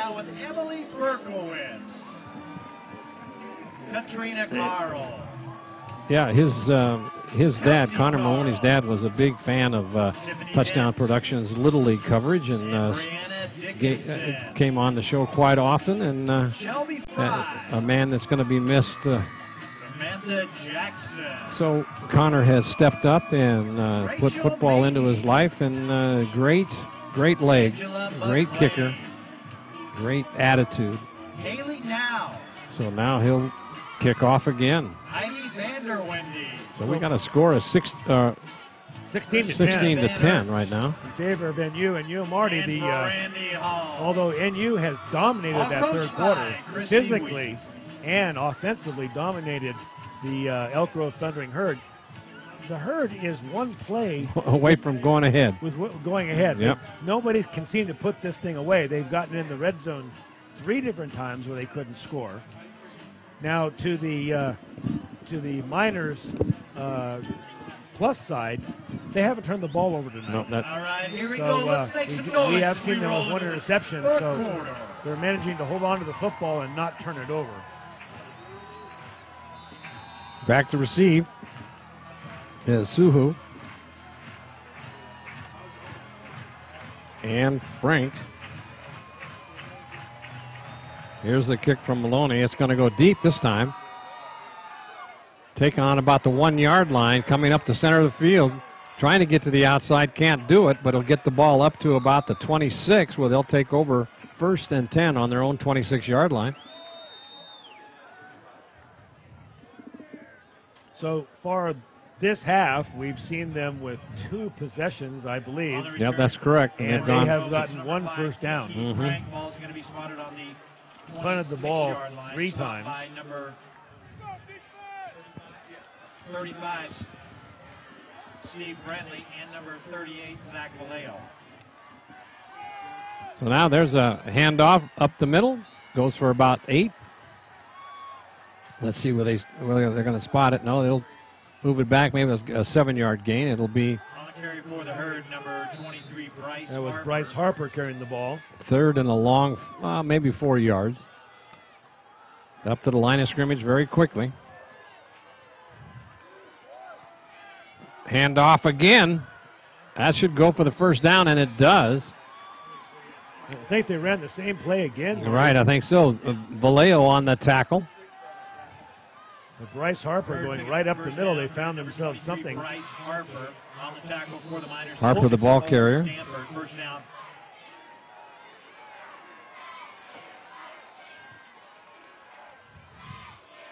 Handoff around the left side. That's Brooks. He turns it. Gets up maybe a 6-yard gain.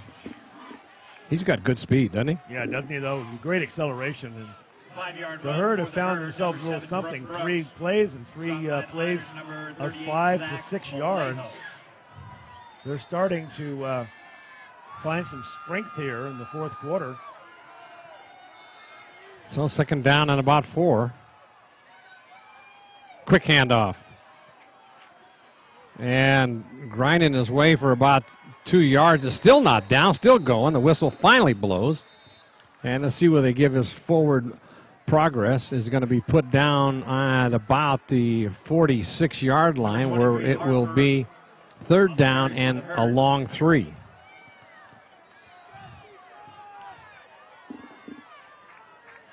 Brandon Stevens comes into the ball game.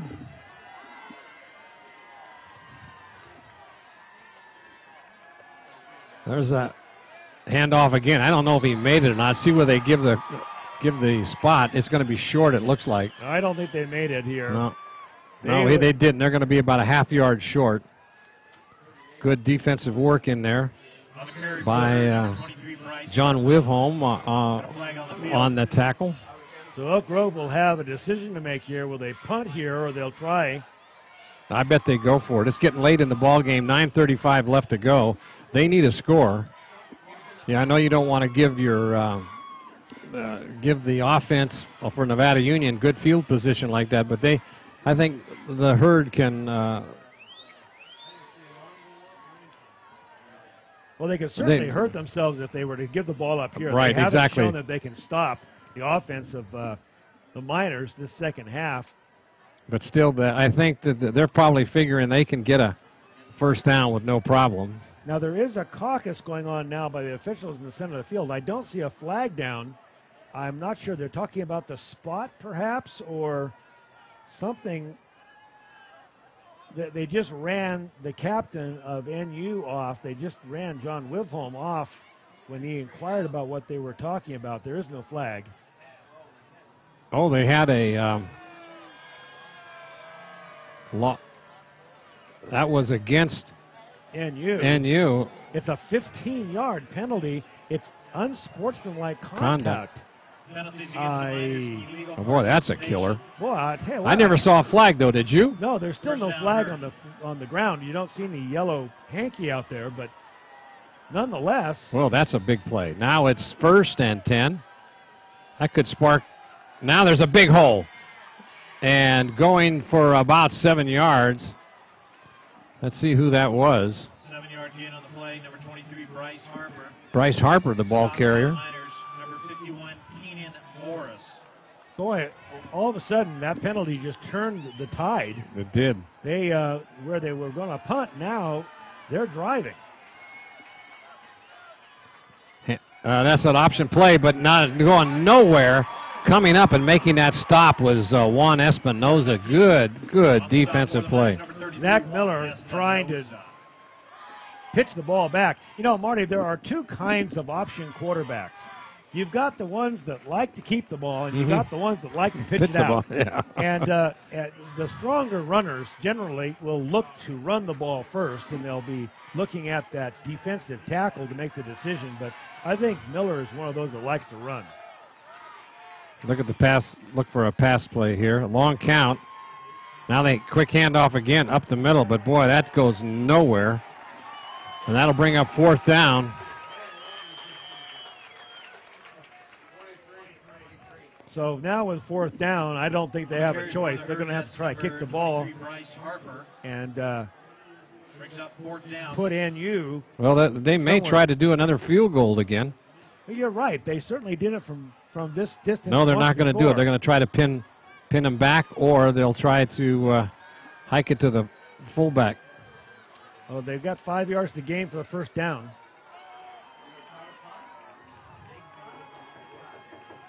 Let's see if they go for the corner. Tried to get him on a timeout on the field. Herd. Long count. That didn't work. And so now they'll take a timeout, and they'll be talking it over. Well, with 7 minutes and 41 seconds left here in the fourth quarter, NU up by 6 points. Timeout has been called, Marty, and I wonder what's going on down there in that huddle with Coach Humphers. I'd probably tell them to watch for a fake, but I don't know if they'll fake it here. I'm surprised they not go for the field goal because they kicked a 48-yarder. This would be less than that this time. It would be maybe a 45-yard. And, you know, they wouldn't be sacrificing that much. Let's No. say that they kick a ball that goes into the end zone, they'd only be giving up about 15 yards. So they've done it once before, and they've got a leg that can do it. If I was the coach of the Thundering Herd, I think I'd give it a shot.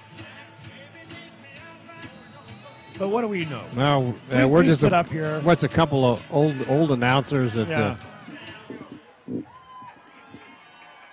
So they will punt. Here it comes. Don't know if they'll try to draw him offside or not. Good snap, and they're gonna try to go for the coffin corner. Let's see where it's gonna go.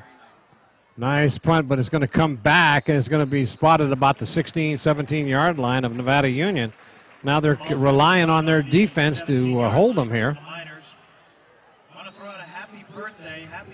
The Miners 14 years old. Could sustain a drive here. 7 minutes and 32 seconds left. They want to hold this football as long as they can. I think we'll see a lot of Cameron Ryan, more than likely. Cameron Ryan right, Cameron Ryan left, I would imagine. Hold the football and drive and burn some clock. Well, there's a gain of about 6 yards, maybe. It's Jared Ralph. Jared Ralph.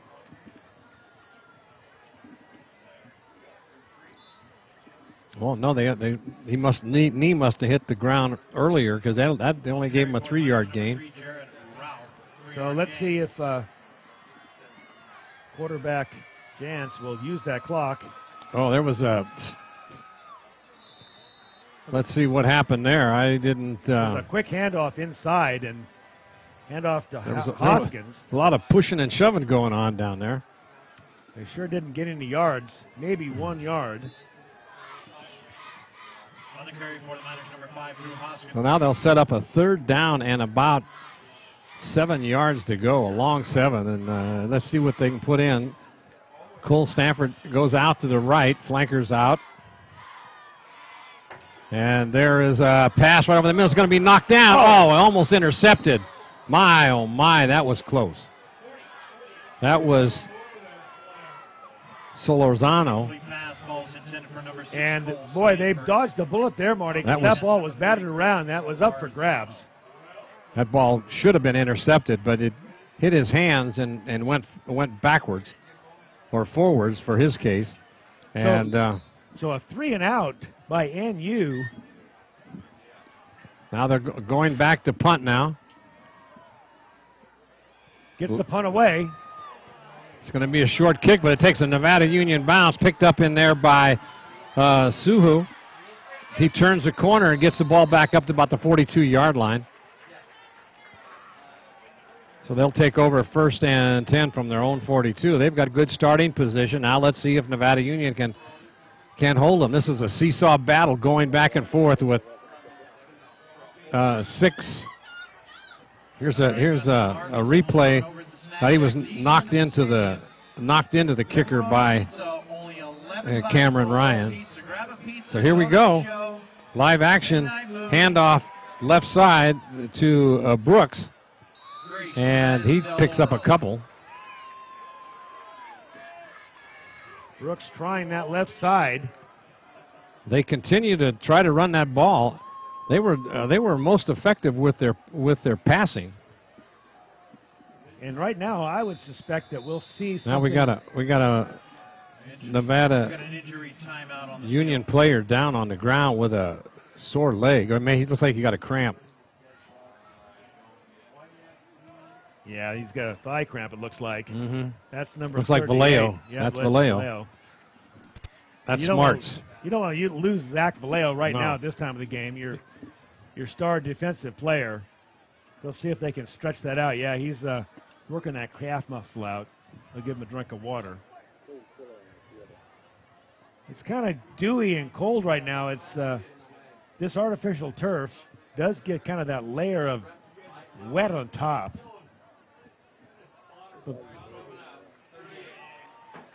And Vallejo is coming off the field. He'll come off for a play or two, maybe. So that'll bring up 2nd down and about 8.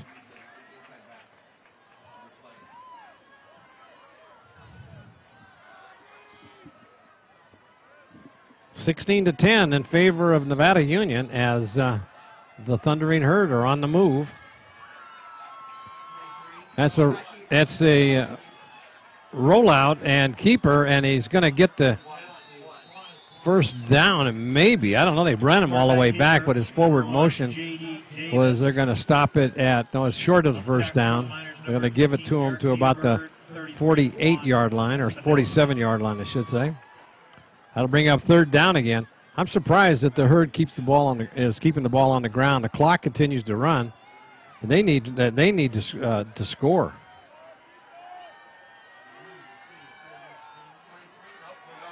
He's got nowhere to go now. They've got him bottled up. Yeah, and he's not going to make the first down. I don't know. That might have been a broken play. It looked kind of that way, didn't it, Marty? It looked like he wanted to hand the ball off and then found himself with nowhere to go and nowhere to hand the ball. Well, they're going to give the ball up again on a punt. So they will go 3 and out. Clock continues to run. They're not in any hurry with this clock running out and trailing by 6 points.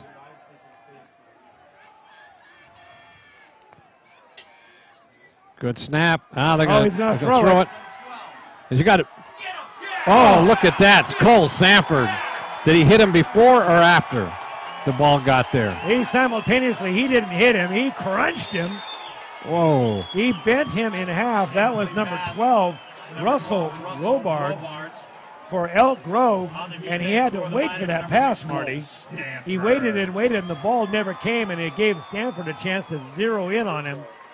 Well, watch this. See, the ball is hung up a little bit, and he waits and waits and waits, and Kent Stanford, bam! Oh, that might have been a little bit early.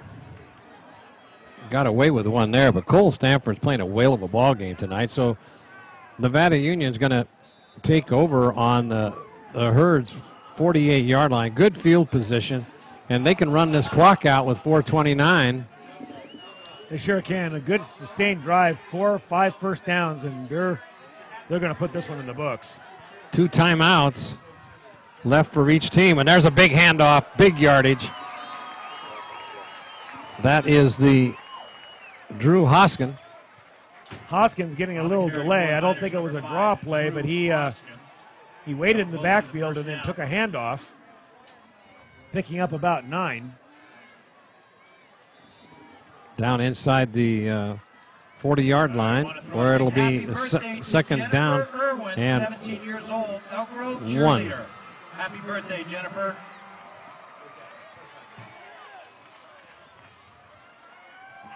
There's Ryan. Gets the first down. He continues to get that short yardage. It's hard to bring him down. 3-yard gain on the play before he's met by number 67. So they'll move the chains, Marty, and this is just another bullet in the gun of NU here. Clock continues to run, 3:43. Trying to put away this Elk Grove Thundering Herd team and getting one step closer to a playoff berth. Have to go to Davis next week. There's Ryan again. Picks up about 5 yards, maybe. That's so true, Marty. You've got to remember that Davis is still in the hunt. 4-yard gain on the play. We've got 3 minutes and 17 seconds left in this game, and 1-2 more first downs, and like I said, they'll put this one in the books, but they've also still, to get that playoff berth, they got to get by Davis. Yep. And they got to go down to Davis and play them on their own home court. So, yeah, but Davis is 1-2 in league play, 1-7 overall. Looks like a scrum going on, and short of the first down. 3-yard gain on play. So that'll bring up third and about 4. 2:39 left, and the thing is, Elk Grove's not stopping the clock. They've got 2 timeouts. Big happy birthday. You get there's the standings there. Yeah. NU here, 2-1 is Laguna Creek, obviously, is leaders, beating NU. So Davis, you're right, 1-2. There's breaking away. First down. That was number 5. That was Hoskins again. Yep. The Miners, number 5, Hoskins finding some room right up the middle and moving the chains. And now, Marty, you're right. It's time for Elk Grove to start thinking about stopping this clock. They've got 2 timeouts left. But 2 minutes left. They're going to have to start tackling the ball. I don't know. They got 2. What are they going to use the timeouts for? Take them to the locker room with them? There's Ryan again, busting through. And he's going to get darn near the first down. And close to it, and it'll be down around the 10-yard line. 8-yard gain on the play. And again, Elk Grove decides not to take one of their timeouts.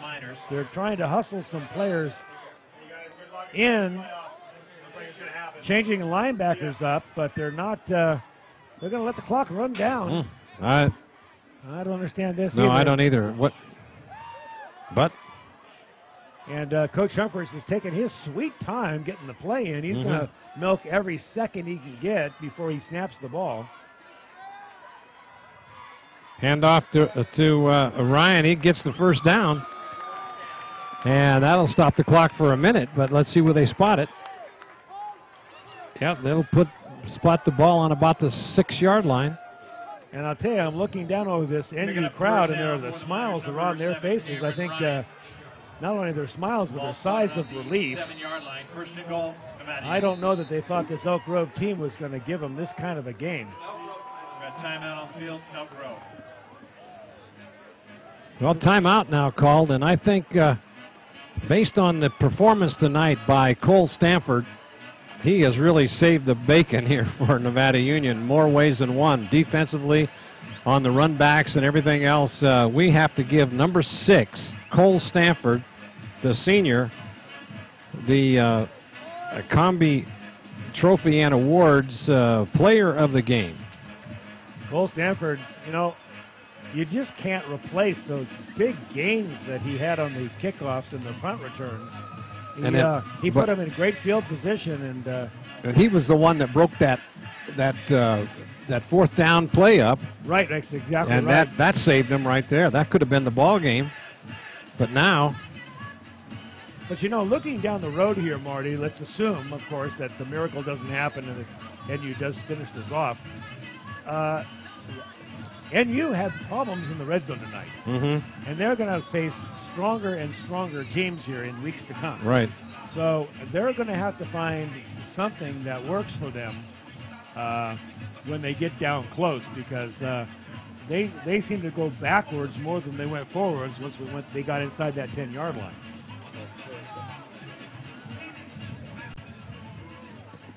So now it looks like now the Miners will just take a knee.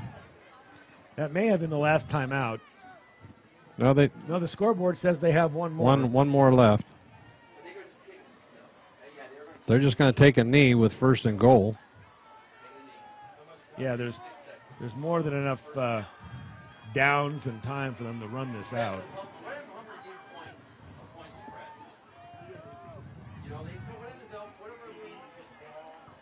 So now, for some reason, Coach Humphers is coming out on the field. He's halfway out. He's signaling for official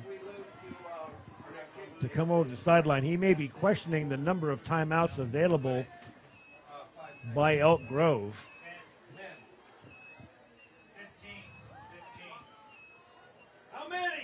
You keep wondering whether he's going to bring the big replay hanky out there and throw that out on the field, but they don't have that in high school ball. Now he's signaling he wants 58 seconds on the clock rather than 56.9. So we'll have a bit of a discussion and time will pass here as they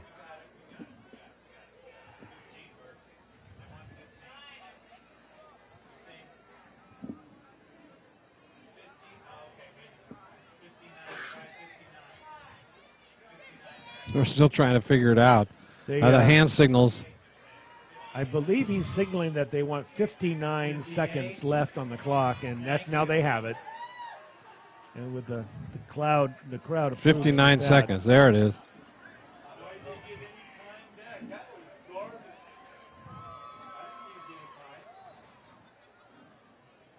So now it'll be first and goal, and they'll just take a knee, run the clock out, because I don't understand why they didn't use those timeouts. But if you can't stop them anyway, it doesn't. The timeouts weren't going to make any difference. So they'll take a knee here to stop the clock. Ball is snap. Elk Grove will take their final timeout. But they can't stop the clock again, and it will just run down. They'll take a knee twice, and it'll be done.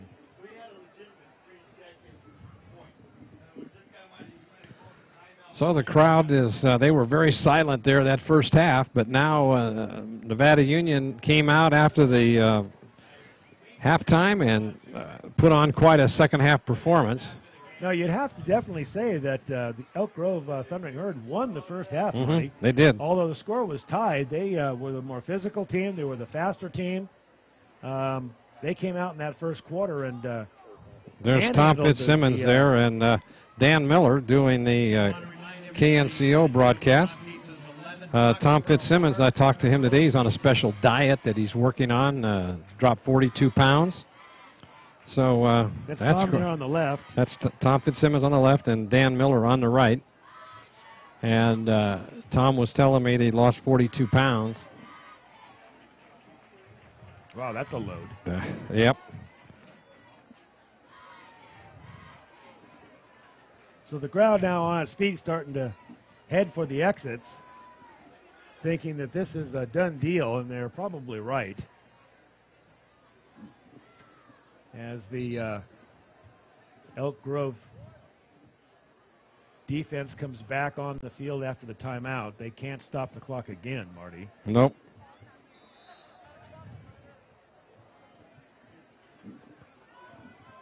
They're all out of timeouts, and we have 55 seconds left to go.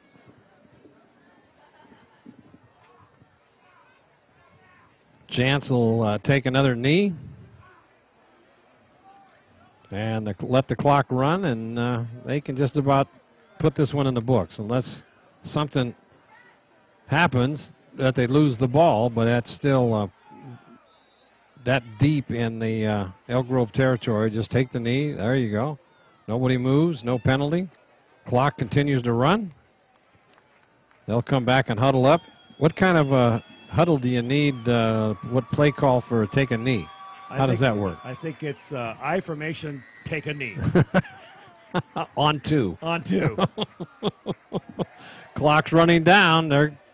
Nevada Union's patting each other on the back, and they said, good game. So now they're going to take 24 seconds left. Yeah, they'll just take their final knee, and they'll come off the field. All right, that'll bring up fourth down, but they'll never have to run another play as the clock continues to run down. And that will be your ball game. Nevada Union comes out on top by a score of 16-10. It was all NU the second half, and it was the Thundering Herd the first half. So two halves, and that's your ball game as the players go out to the center of the field to congratulate each other. There's your line score, 16-10. And a couple of Elk Grove just had one big play the whole night, and they had some good defensive stands where NU got into the red zone several times, couldn't get anything but a field goal. And there's a 10-3 at the half, but then 13 shutout to nothing in the second half, and that's the difference in the ball game as Nevada Union comes out on top by a score of 16-10. And we'd like to tell you that this special edition of the NorCal Game of the Week featuring the NU Miners on their road to the playoffs was being underwritten this evening by Hanson Brothers Enterprises. At Hanson Brothers, their goals are simple: provide customer service and continue to be a contributor to the Colfax community. That's Hanson Brothers Enterprises. Hills Flat Lumber Company. Hills Flat has been your local home center since 1921, and now they have 2 locations to serve you in Colfax and their new store in Grass Valley. And by Mike Bratton, State Farm Insurance and Financial Services. Mike Bratton knows a winning team when he sees one, and that's why he supports the NU Miners and the Bear River Bruins. Soft Answers. Dallas Wivholm is your local computer specialist in computer software management, design, and consulting, and Debbie and Dallas love to watch their son John play for the Miners. And by Seifert Physical Therapy. John Seifert is an expert in manual therapy and supports the Bear River Bruins football program. Chan Moon Kirschbaum OD. It's doctors Jerry Chan and Lisa Moon, along with Stephanie Kirschbaum, operate one of the most progressive optometrist office in the county, protecting your most precious gift of sight.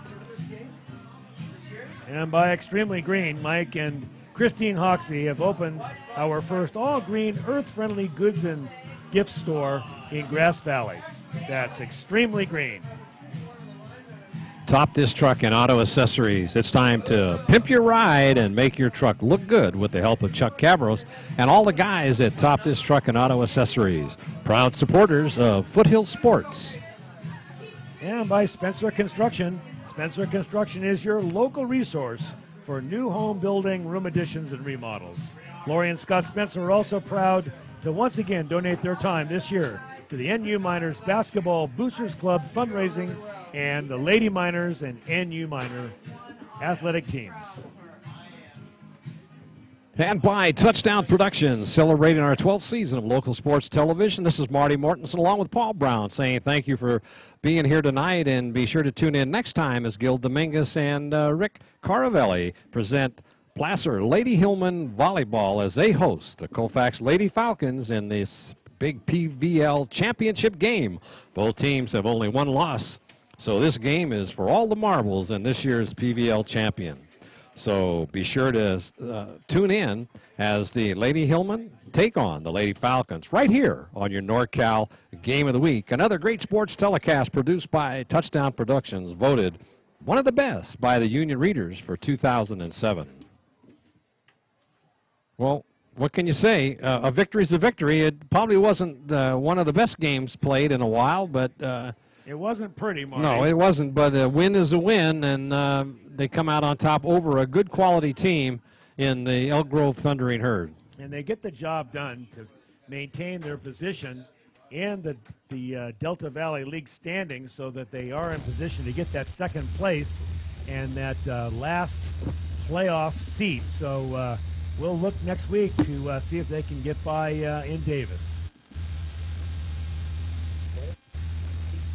Executive producer and director, Gilbert, number 55, Dominguez. Happy birthday, Gil. Happy birthday, Gil. And titles and replay provided tonight. Another outstanding job by Brandon Duckett. The announcers tonight, Paul Brown and Marty Mortensen. And camera operators, Sean Kashevsky, Cassie Walker, and Maverick King. Office manager, Ling Dominguez. Technical engineer, Paula Mikowski. Remote facilities in the Commander 2. Commander 2 maintenance provided by Plaza Tire and Auto Service. Game of the Week awards won tonight by Cole Stanford. There we go, by Combi Trophy and Awards. Touchdown Production Sportswear by DK In Stitches. Touchdown Accounting provided by Cinto Graziano LLP. Give us a call at 274-2206. We'd love to hear from you on how we're doing, or write Gil at touchdownproductions.com. And final score here tonight, your Nevada Union Miners come out on top by a score of 16-10. And for Paul Brown, Gil Dominguez, number 55 birthday tonight. This is Marty Mortensen filling in for Jim Adams, and we'll see you next time on your NorCal Game of the Week. Good night, everybody.